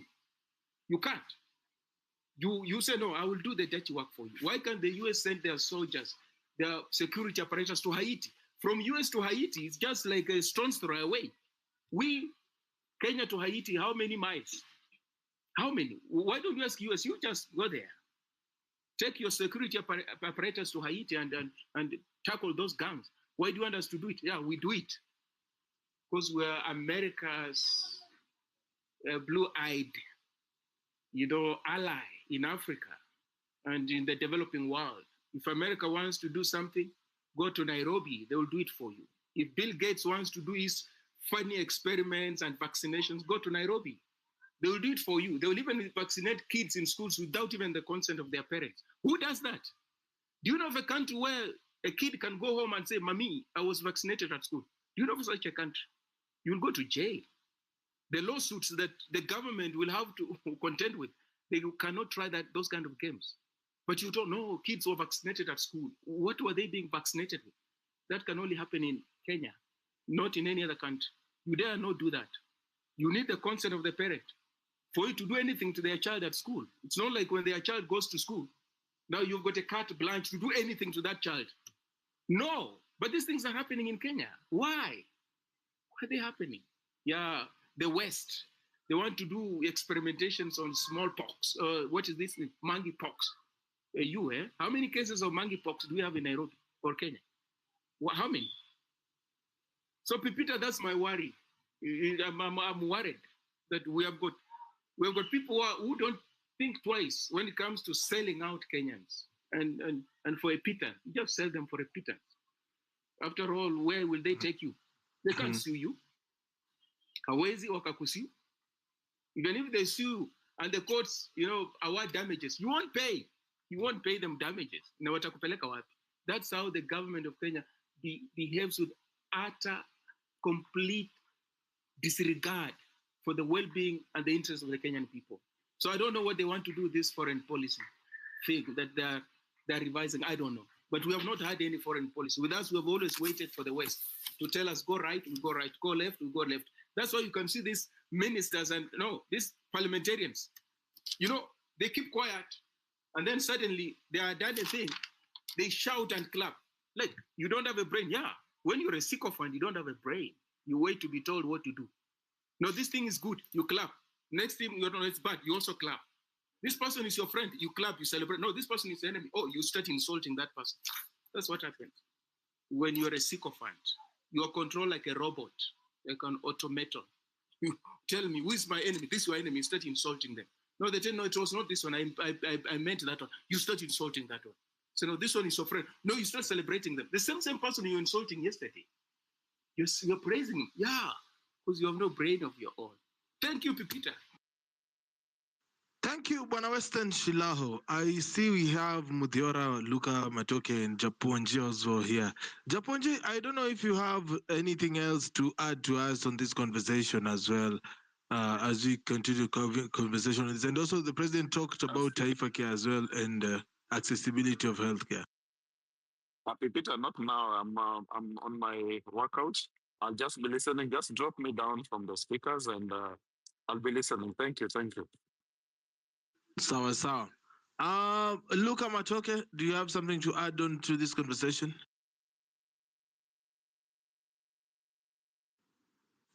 Yeah. Hello again. Jambo. Mi kitu naweza sema, I understand the frustration vile watu wanasema there is nothing to celebrate. I understand your frustration.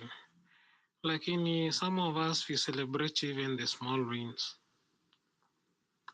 It might not have come in the way that we wanted it to come.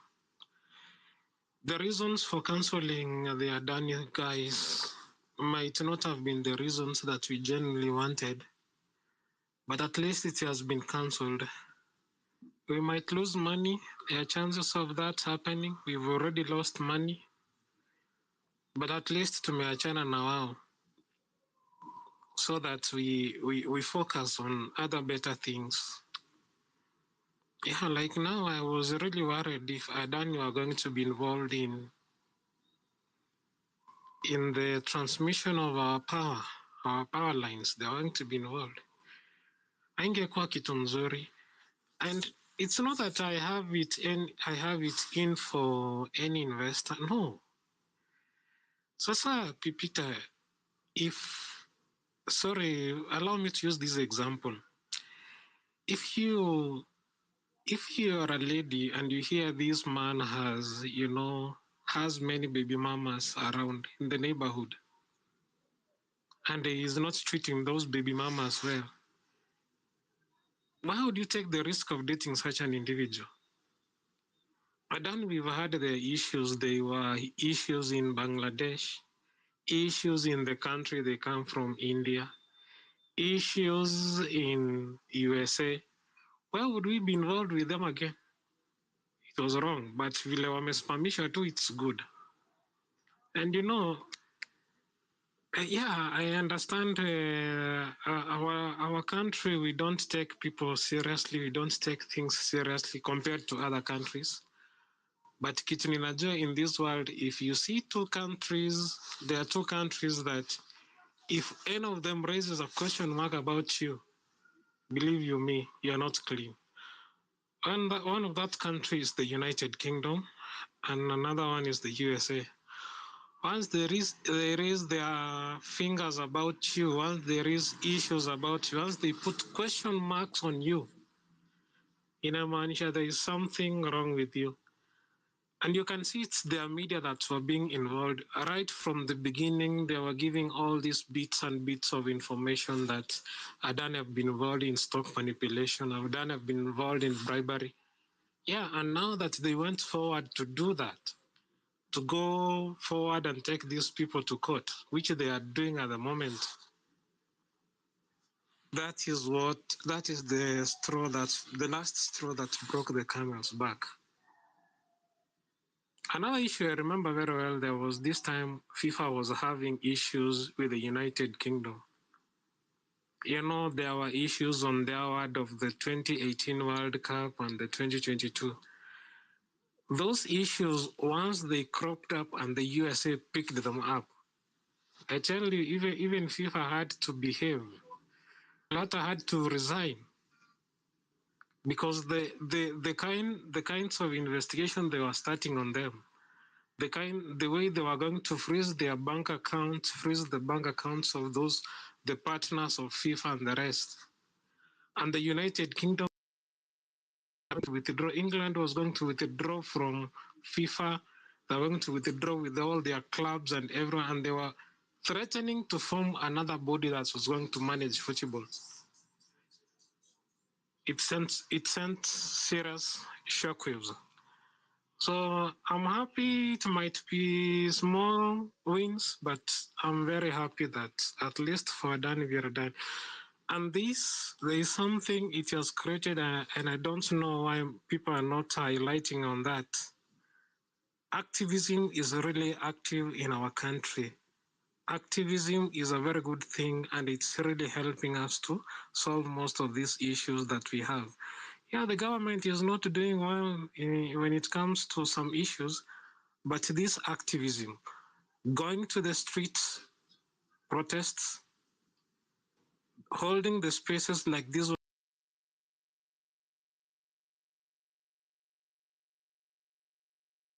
no change to our country. We cannot also forget our journalists. They have been very good journalists in different media houses who've been working with us. They have been doing a very good work. We are also doing a good work. I'd encourage us to continue doing these things. Remember, this country is ours. It does not belong to the politicians alone.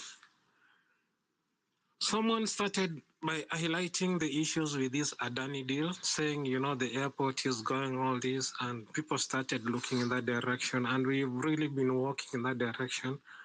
And finally, we've had success. It's my prayer that if this message can reach as many people as possible, we need to continue working in this direction. Pressure, activism, going to the streets, coming online for the spaces, and the good journalists that are helping us. It's a very good thing. We are saying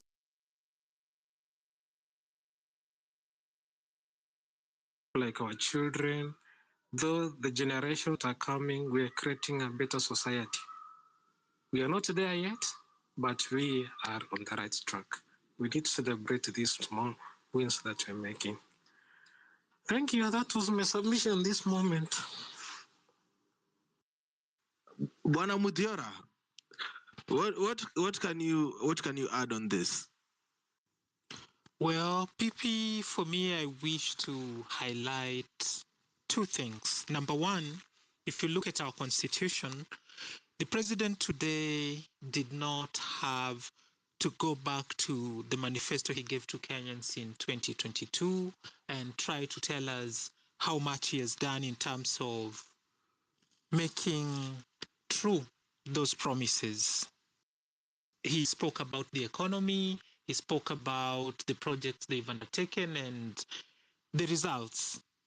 That had no place today because the Constitution is very clear. In fact, I could read it for you so we all know what it says. And it says in Article 132, you go to section Roman 3, that the President shall submit a report for debate to the National Assembly on the progress made in fulfilling the international obligations of the Republic. That's the last bit. And when you go to the first part, that's Roman 1, it talks about reporting an address to the nation on all measures taken and the progress achieved in the realization of the national values referred to in Article 10. There's nowhere where it requires him to tell us about how well the economy is doing and everything he got involved in today. So that in itself shows lack of respect for Kenyans because he had a job to do and he veered off the job he was supposed to do today because today was very specific. Now, with regard to our international obligations, we are signatories to international conventions that require that we provide protection to refugees. And there are people who have sought asylum in Kenya who our government has willingly given up to their countries. Countries they ran away because they felt that their lives were in danger and that they would be harmed. But then our government allowed for mercenaries to operate freely. You remember the Turks who were taken just the other day and returned to Turkey. You remember there's a story of Tekle, the Ethiopian, who to date is not known where he was taken. There is a South Sudan guy, and then most recently, Kiza Besige. The question here is, when we make our country a playground for mercenaries, does that mean that our sovereignty counts for naught? And isn't that not enough reasons for us now not even to wait for the courts to determine whether our president has given up Kenya's sovereignty to the world, but sisi wenyewe kama wananchi to demand kwamba Ruto ajiuzulu, manake ili jukumu kuu amelitelekeza, ameshindwa kutimiza. Kenya today, tukianza na enzi za Uhuru Kenyatta wakati Museveni aliinvade Migingo akafanya ambavyo alitaka, alafu tuje hii ambayo imefanyika over the weekend ya Kiza Besije kuchukuliwa na baadaye kwenda kushtakiwa kwa kuwa sijui eti alikuwa na bunduki hapa Nairobi Riverside, badala ya kushtakiwa katika mahakama za Kenya anaenda kushtakiwa kwa makosa ambayo anasemwa amefanya Kenya. Uganda inapaswa sisi tujiulize, Kenya wakati huu, are we a district of Uganda? Because the way Museveni has run things is like Kenya is some province that belongs to Uganda. Before the blood-based government was formed, you recall he invited the president and Raila Amolo Odinga, and they went to his farm. And while there, they hatched up this whole plan about how they were going to run Kenya. And of course, we know since then they came and they prioritized the plan to impeach the deputy president, which is not a priority to the Kenyan people. And then all these things that they have continued to do, including the formation of the new cabinet that included members from the minority party in parliament. So hii inafai kusumbue wewe kama mwananchi mzalendo kwamba taifa letu wakati huu halina hadhi, ile sovereignty ambayo tulipigania na tukapata wakati Kenya ilikuwa jamhuri. Then once we have handled that, let me ask, do we support the processes that are out there with regard to making our nation great? For instance, on the 29th of this month, there'll be a mention of a case that is seeking that the High Court is empaneled to look into charges where William Ruto has violated our constitution. And some of those charges include the fulfillment of our international obligations and, of course, the sovereignty of Kenya. Because if we interacted with these cases out there, then we'd be able to take our activism into every space. Because the one place Kenyans don't match in is the ongoing cases. For instance, when we were fighting Finance Bill 2024, not many people knew that there were active cases with regard to Finance Bill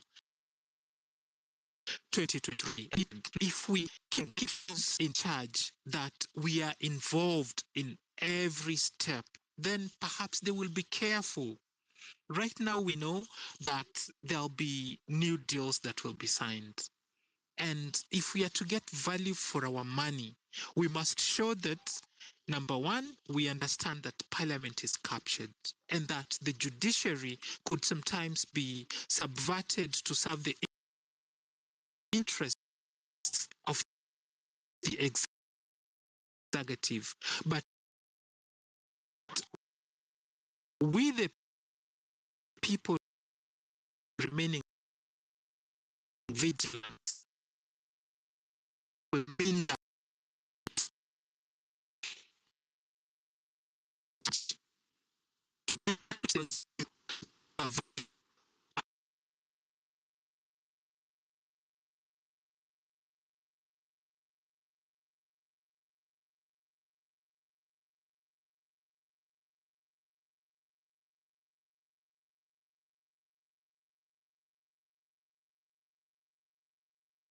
I think you've lost Mudiora. Confirm with me that we have lost Mudiora, but I feel like I've lost Mudiora. All the atrocities that have been committed against the Kenyan people is if the chief agent, the enemy of the people, that is William Ruto, is out of office, and with him, everyone that came into government. Today,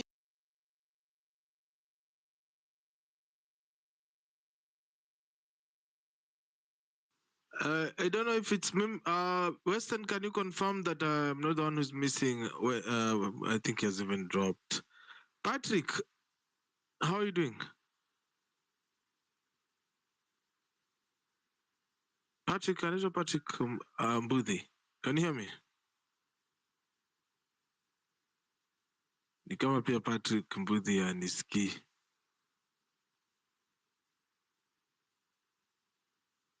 Unajua ni kama Patrick, nimekutoa ukiitisha, hebu request the microphone and talk to us.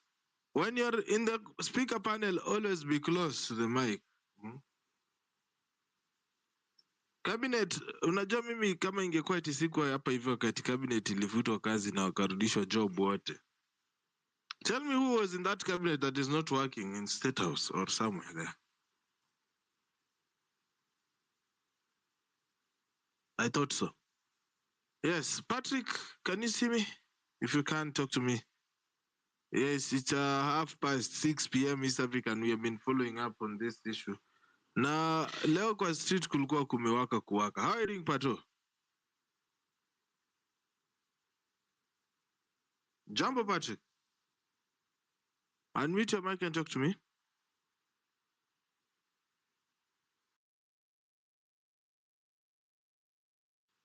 Aya, sijui jambo ya Patrick. Patrick, ukiingia kwa mic, ebu refresh. Yeah, you have to refresh, Pato.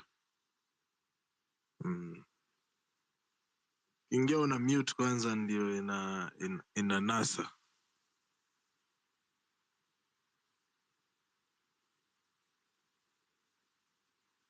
Ala.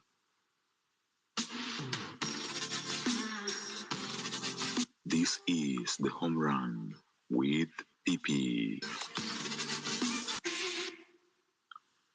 Pale kwenye comment section naona Redemptor anasema tunamwonea 18. I feel your skepticism.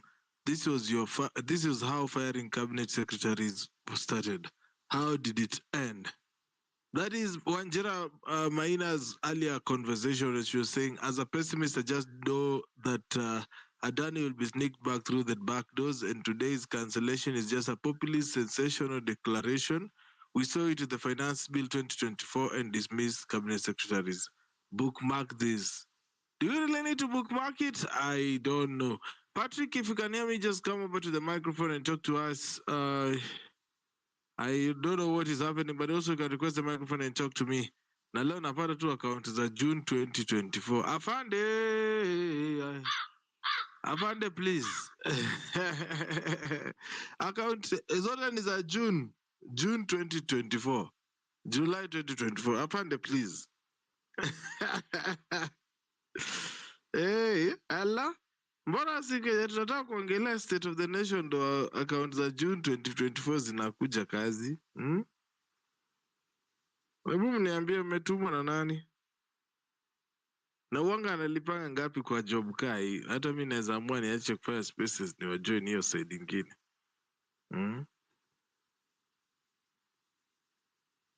Yes, I can hear you, Patrick.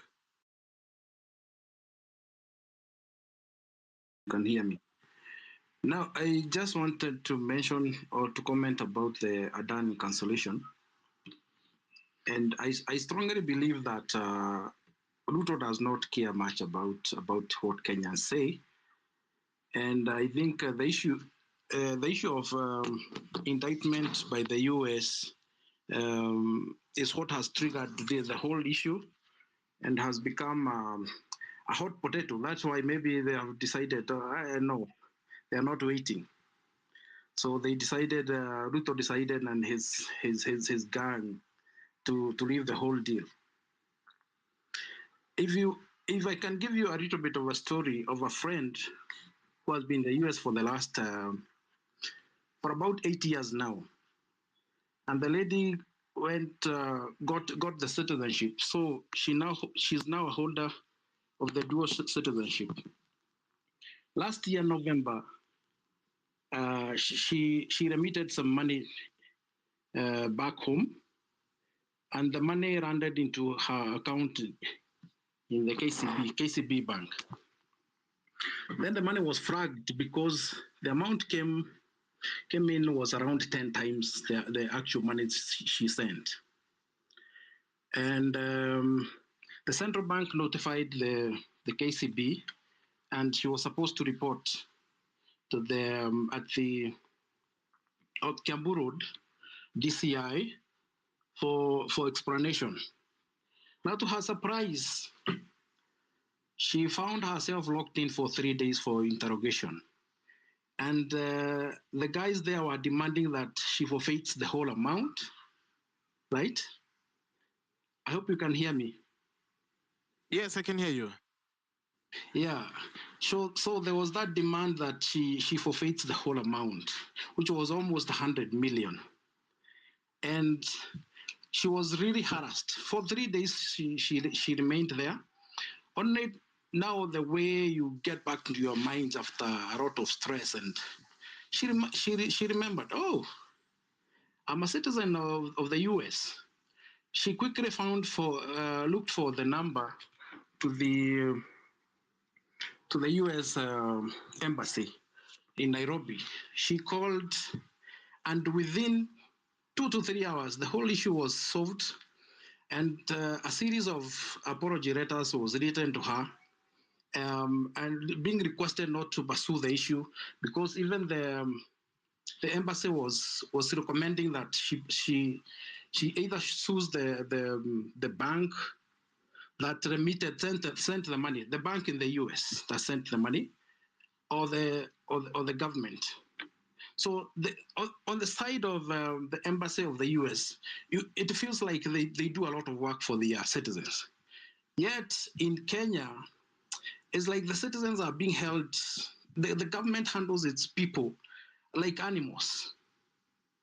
So, and it was very annoying to see that you go to the US and then come back home hoping to invest the money locally, and then someone decides to harass you, keep you in cold for several days, attempting to twist you with a goal of taking the money away from you. Now, we need to look at the government as the enemy of the people in Kenya, because I don't believe the government cares about its people in Kenya. And the whole issue, I've heard of all manner of, I think we're being led by mad people. And the reason, if there's one thing I don't like about Ruto is that he behaves in a manner that he seems to be the most incompetent person we have in this country. And now, unfortunately, he's the president. You even wonder where he went to school, and even the papers he holds.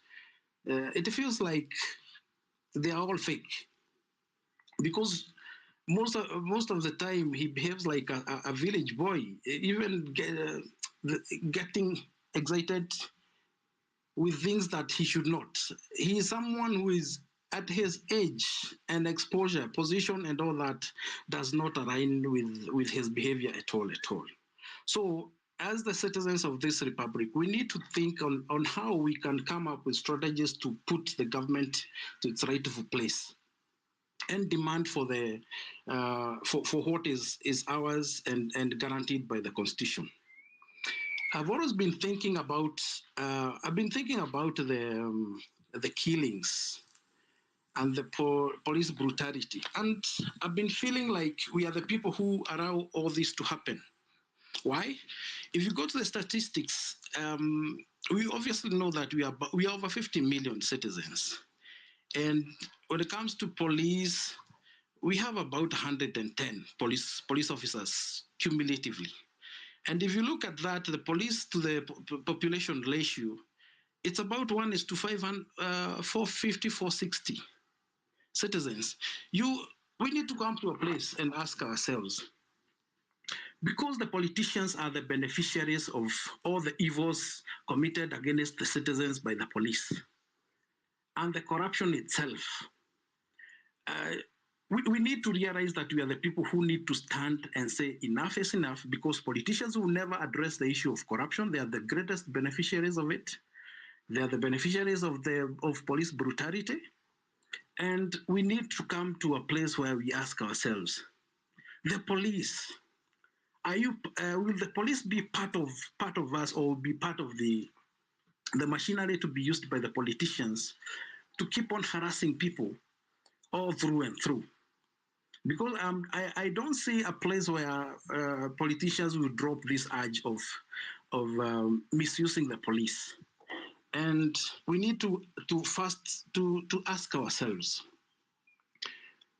does the life of one police officer against 450, does his or her life more important than of over 450 citizens whom he or she is supposed to police?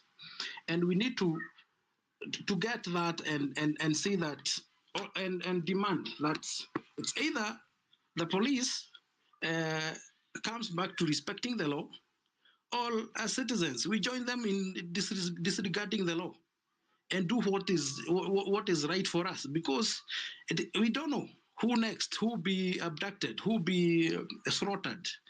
And it's a question that we need to discuss and come to a conclusion and make some firm position, because when it comes to the sovereignty, we are the people, and we are the ones who grant this power. We are the people who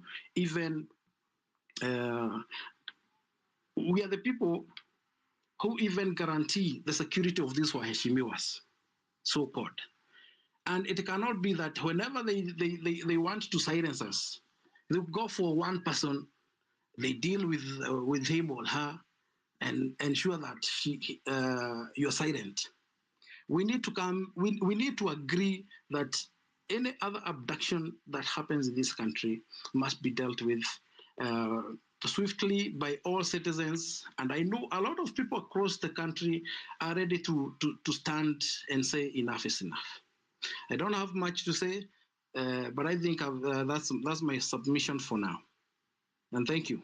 Thank you so much, Patrick, as well, for sharing your thoughts with us here. I see Koroni is here with us. How are you doing, Koroni? Is it Koroni or Koroni?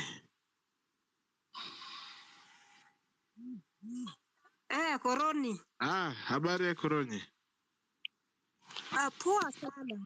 Welcome to the show. Talk to. Hi, mimi kutoka village huko Marakwet. Marakwet kunasemaje? Ulisikia State of the Nation address ya Bwana Rais? Wewe nimesikia maneno yafuatayo watoto yangu, lakini kitu moja nataka kuwaambia. Hii Kenya ni kama huyu mtu tulipea kura, mimi sikupea, lakini wenye alipea kura walipea mtu mwenye ana Campbell. Unajua Campbell? Anajaribu ni Campbell kabisa, anajaribu huku na huku pata potea. Tuko kwa pata potea kwa hii Kenya. Anajaribu apate yake, alafu ikianguka sisi tumeanguka, yeye anapata yake ameweka kwa mfuko yake, anajaribu hii. Sasa watu walichakua Campbell kabisa, na mwenye alichorea yeye hiyo nini yake inaitwa nini, manifesto yake, sijui ni shetani gani, kwa sababu alijaribu hiyo maneno yake, aliandikiwa anajaribu. Sasa Campbell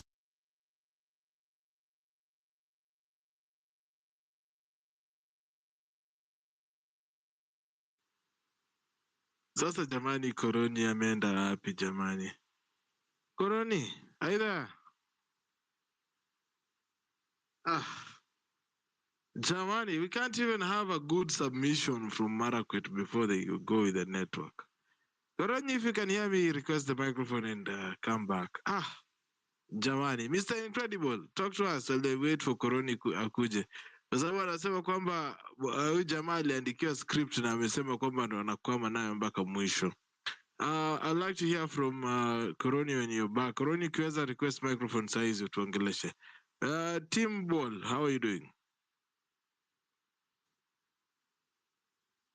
Mr. Incredible, ukoaje? Allah. Okay, so I want to understand this. So this chief is now Taifa Care. Ama mimi ndo nimechanganyikiwa. Because I had chief and I was confused. I had Taifa Care and I was like, hebu mtu mwenye ameelewa ni anieleweshe hadi hapo kwanza. Is chief the same as Taifa Care ama Taifa Care pia ni yake kando yake? Make me understand.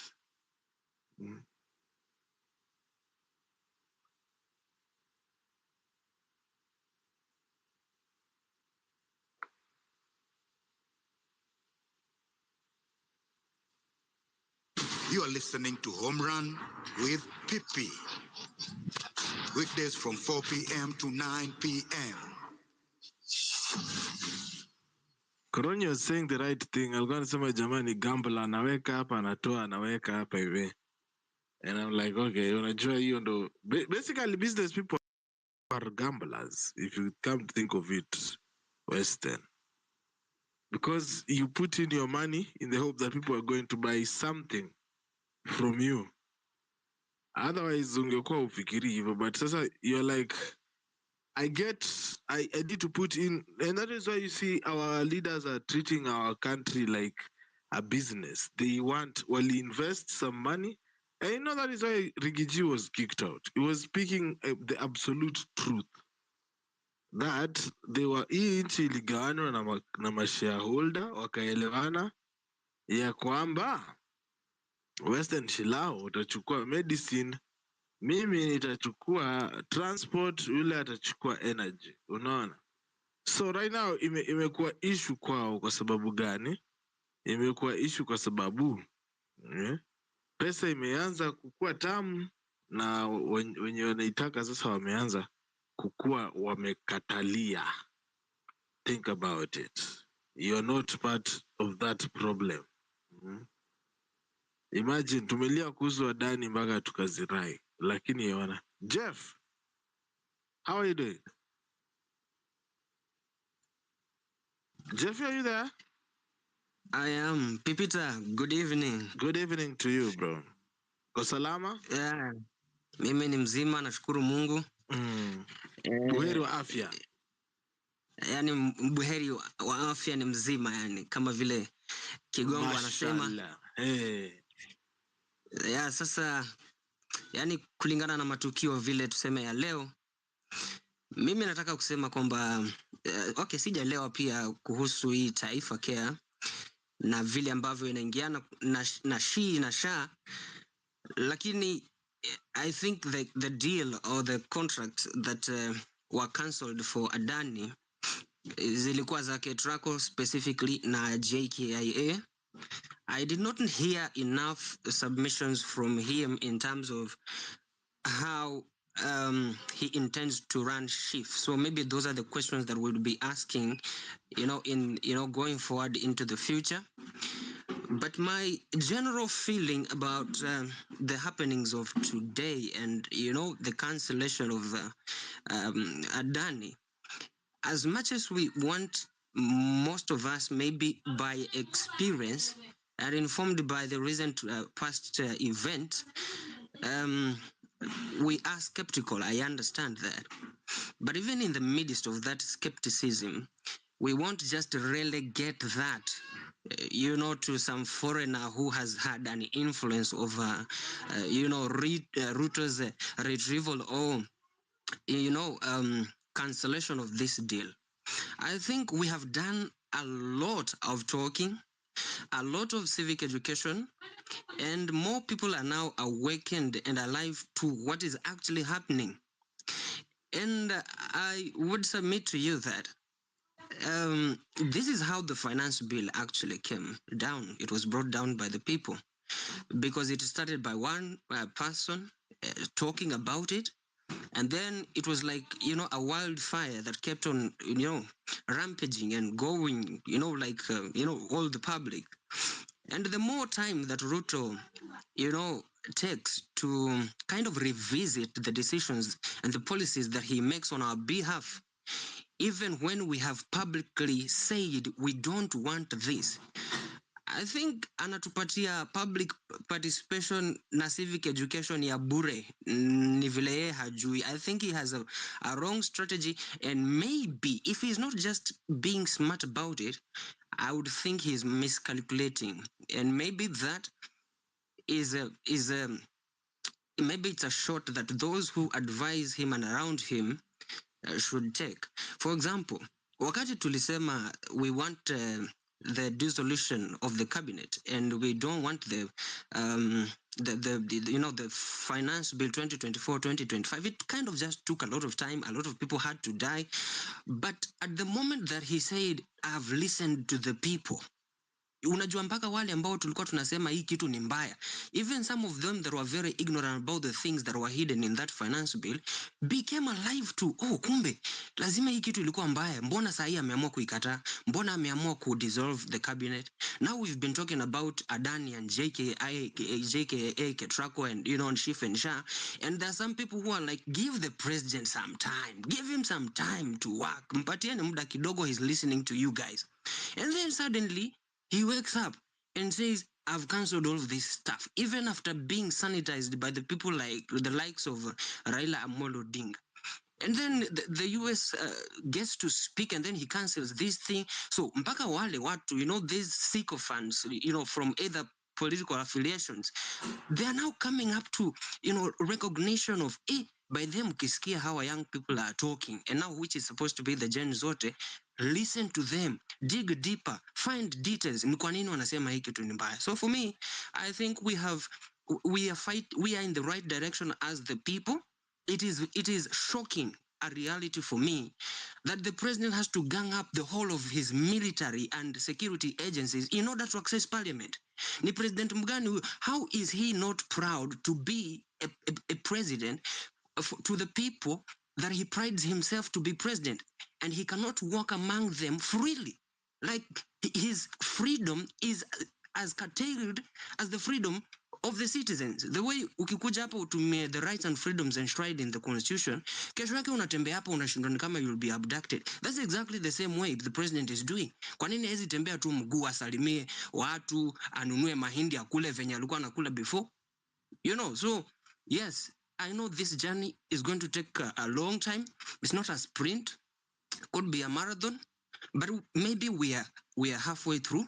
So let us persevere. Let's come to the finishing line until we get this nation rid of the people that this nation doesn't deserve it as its leaders. We have to free this nation, and we are on the right track.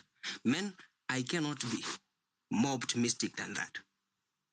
Thank you. Asante sana Jeffy for that. Unasema kwamba lakini leo polisi kulikuwa hadi na wenye wamevaa zile mask. Wale wenye walikuwa tunaita vimoda kwa movie za DJ Afro. Yeah, hao ndo walikuwa wako patrol. Wakitungoja mjini watuchangamshe na matia gas.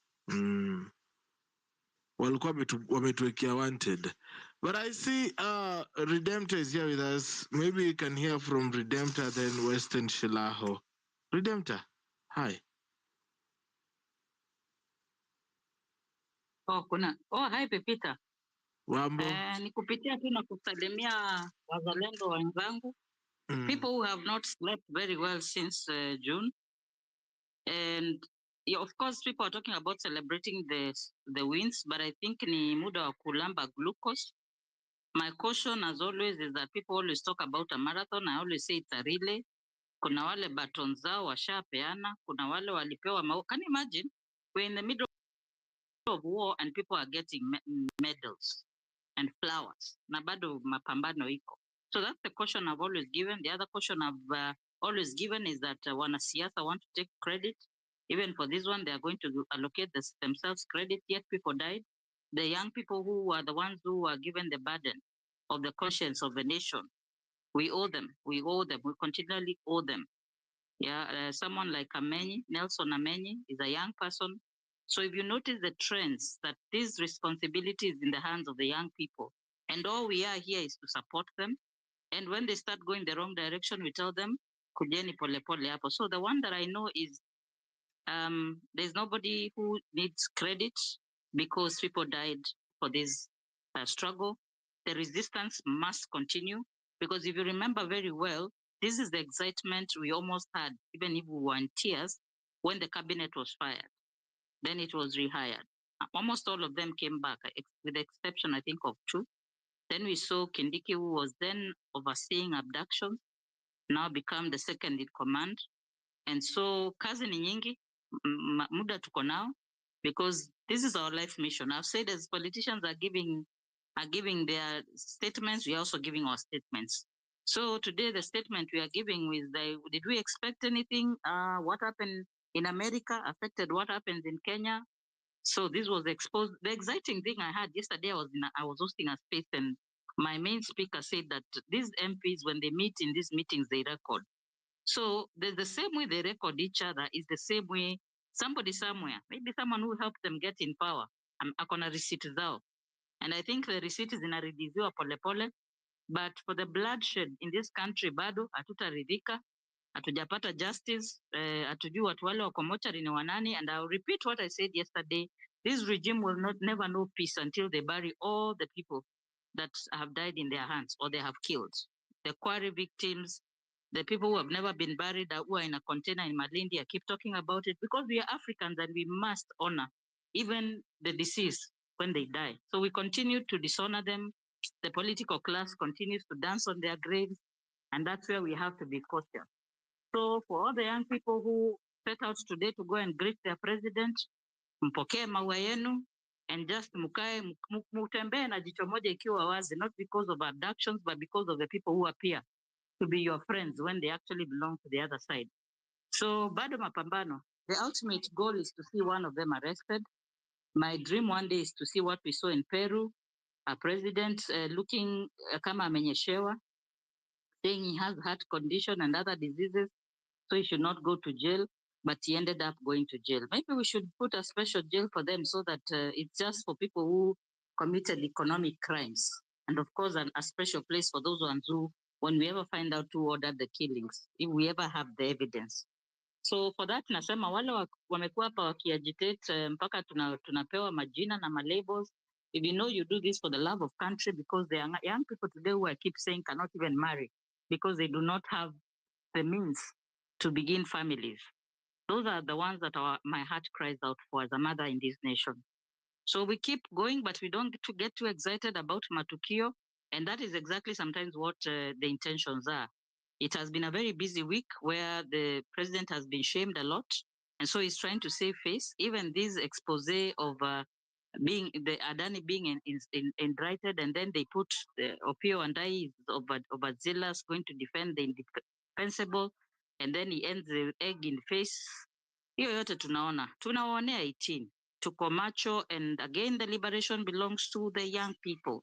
The movement is for those ones who are excited, the ones who are in a movement, because it was a movement. Now it is people, liberation is an ideology, it is a spirit that enters very few. Others are just doing PR gimmicks. So for the genuine ones and the ones who are still hurting from what has been going on, we continue to say pole, because we don't take for granted that in war that people get injured. And those who are listening, we are in war, because when the president comes out and calls bishops the enemies of the state and calls the young people criminals, bado tuko macho. So endeleeni kupambana. Activism works. And that I can tell you from experience of many years. Again, like I said, a lot of us who do social justice are at the end collecting this, but now come to the top of the river and say, stop this. So we look forward to a great country. It's not going to be easy. We must acknowledge that, but we keep doing. Going, hata ukitwa majina, just going, and all the other comrades. Asanteni. Asante sana Redemptor for that. Of course, tunasema hii kazi haikuangi rahisi, unaweza ambiwa vitu zingine ujisikie umekasirika sana. But you're 3 minutes the top of the hour, my friend. 6000, I thought you were here on the microphone. Kwani umeenda wapi wewe? I see Ras G is here, but Weston, what do you have to say to us before we go to Ras G? Peter, you are talking about MOU. First, there was a speaker who said the president is like a mad person. Peter, what that means is that he cannot be held responsible because you can't hold a mad person accountable for anything. If a mad person was to kill someone, there's no way you can arrest him and try him for murder, whatever, manslaughter, because they're not in charge of their faculties. So to insinuate that the president is what they call non-compos mentis, it's mentally unsound, it's actually to let him off the hook. The things he's doing is not in his faculties. He's not of sound mind. Is that really the case? It's not true. So it's not a mad person. He doesn't have psychological issues. When you go there and then you can't hold him accountable. That's what it means. So these people in government, they're not mad people. Their minds are working properly. They know that they are doing wrong things. And that the things that they are doing, were it to be in a different jurisdiction, they would be held to account. They would go to jail. They know that. Peter, MOUs. You see, Peter, if you lead a political party and you come together as leaders of these ethnocentric political formations, and you draft something, you call that an MOU, or you're gonna get 30% of slots in the government, you're gonna get I don't know what percent. You know clearly that's illegal and it is immoral. Or you say, okay, what is this? William Ruto and Uhuru Kenyatta, it's 50-50. You know that's illegal and it's immoral because there's no such a provision in the Constitution. So what makes you think leading your very parochial formations, you can, just share slots and resources like that? What about the rest of the country? So those things are illegal. and they always turn out the way they do, you are going to be shortchanged because you are part of something you are signing in bad faith. You're part of an exclusive deal. So it's going to turn out badly. You will be shortchanged. So the best way you can say, look, you want to be president? Well, I'm going to campaign for you. I can canvass for support for you. But I will support your government to the extent that you deliver on the needs of the Kenyan people. That is it. Yeah, if you hold a press conference and say, look, I supported this particular individual to the extent that they reform the country, they do ABC, and they're not doing it, I'm withdrawing my support. Who is going to accuse you of having been party to some shady deal? Who will? Who will? So if you get that 30%, you keep quiet. And what do the rest get? Or if you get 50%, what do the rest get? So you're part of the problem. So don't come out and tell us, oh, there was an MOU, these people are this and this and that. No, that's not truth. You're not being truthful. You're part of mendacity. You're not being truthful. Because the country cannot be divided amongst the clique of people. The country belongs to every other citizen of that country. And every other citizen of that country is entitled to state resources, to public amenities. So whether it's NAC, MOU, or MOU between Uhuru Kenyatta and William Ruto, or this other one, the Azimio one, or the Kenya Kwanza, those things are illegal. And they will always go badly. Look at the Kenya Kwanza one. Now, we are told the government has to be reorganized to accommodate Raila Odinga. Was Raila Odinga part of your deal? He was not. He wasn't. No, he wants to get his share, but he was not part of your deal. Those things are illegal and are repugnant. You don't have to be party to them. Pipita, there's also another MOU that we were not told at the beginning. There was an MOU between the church and William Ruto. There was an MOU. These is secret things. Even church people think you can meet politicians in some dark room and share state resources. You promise us this. Some organization called evangelical, is it Protestant Evangelical Formation or something? They met William Ruto in the run-up to elections. And there's something weird, if you watch news, weird deals. Or when you get into power, form something called a Ministry of National Guidance and Christian Affairs. What kind of nonsense is that? What is that ministry supposed to do? What is it supposed to do? Yeah, there was an MOU. When you get into government, reserve slots for us, church people, in the cabinet, in county assemblies, in the National Assembly, in the Senate, ambassadorial positions. Yeah, there were those provisions in that MOU. When you get into government, please extend this tax waiver thing to us as church people. Extend. What about the rest of the Kenyans? Yeah, we only church people, exempt us from taxation. What about the rest of the Kenyans? When you get into power, please set up some circle that will be funded by the state. These things in an MOU, are they telling you that? Are they telling you that? They are not. But they're waking up telling you how these people are dishing out money. They are not telling you that MOU. What was it about?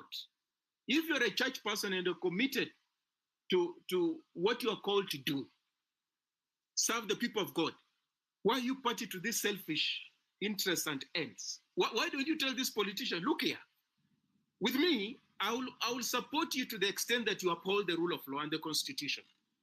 That is it. I will support you to the extent that you deliver to all the people of Kenya, irrespective of religion, of gender, of ethnicity. I will support you. A church person is telling a politician who's campaigning. I will, to that extent. If you don't, I'm going to oppose you. But you're saying you will support someone to the extent that they set up a ministry for you as a church. Okay, Muslims will come. They want a ministry for, I don't know, Muslim affairs. Hindus will come. Where does that take us? We also want our ministry. Hindus, they will come. Atheists will come. We have got atheists. They also want their ministry. How many ministries will you have? Serving who? So these people, church people, are not telling you. I see people are praising these guys. No. They're just playing catch up.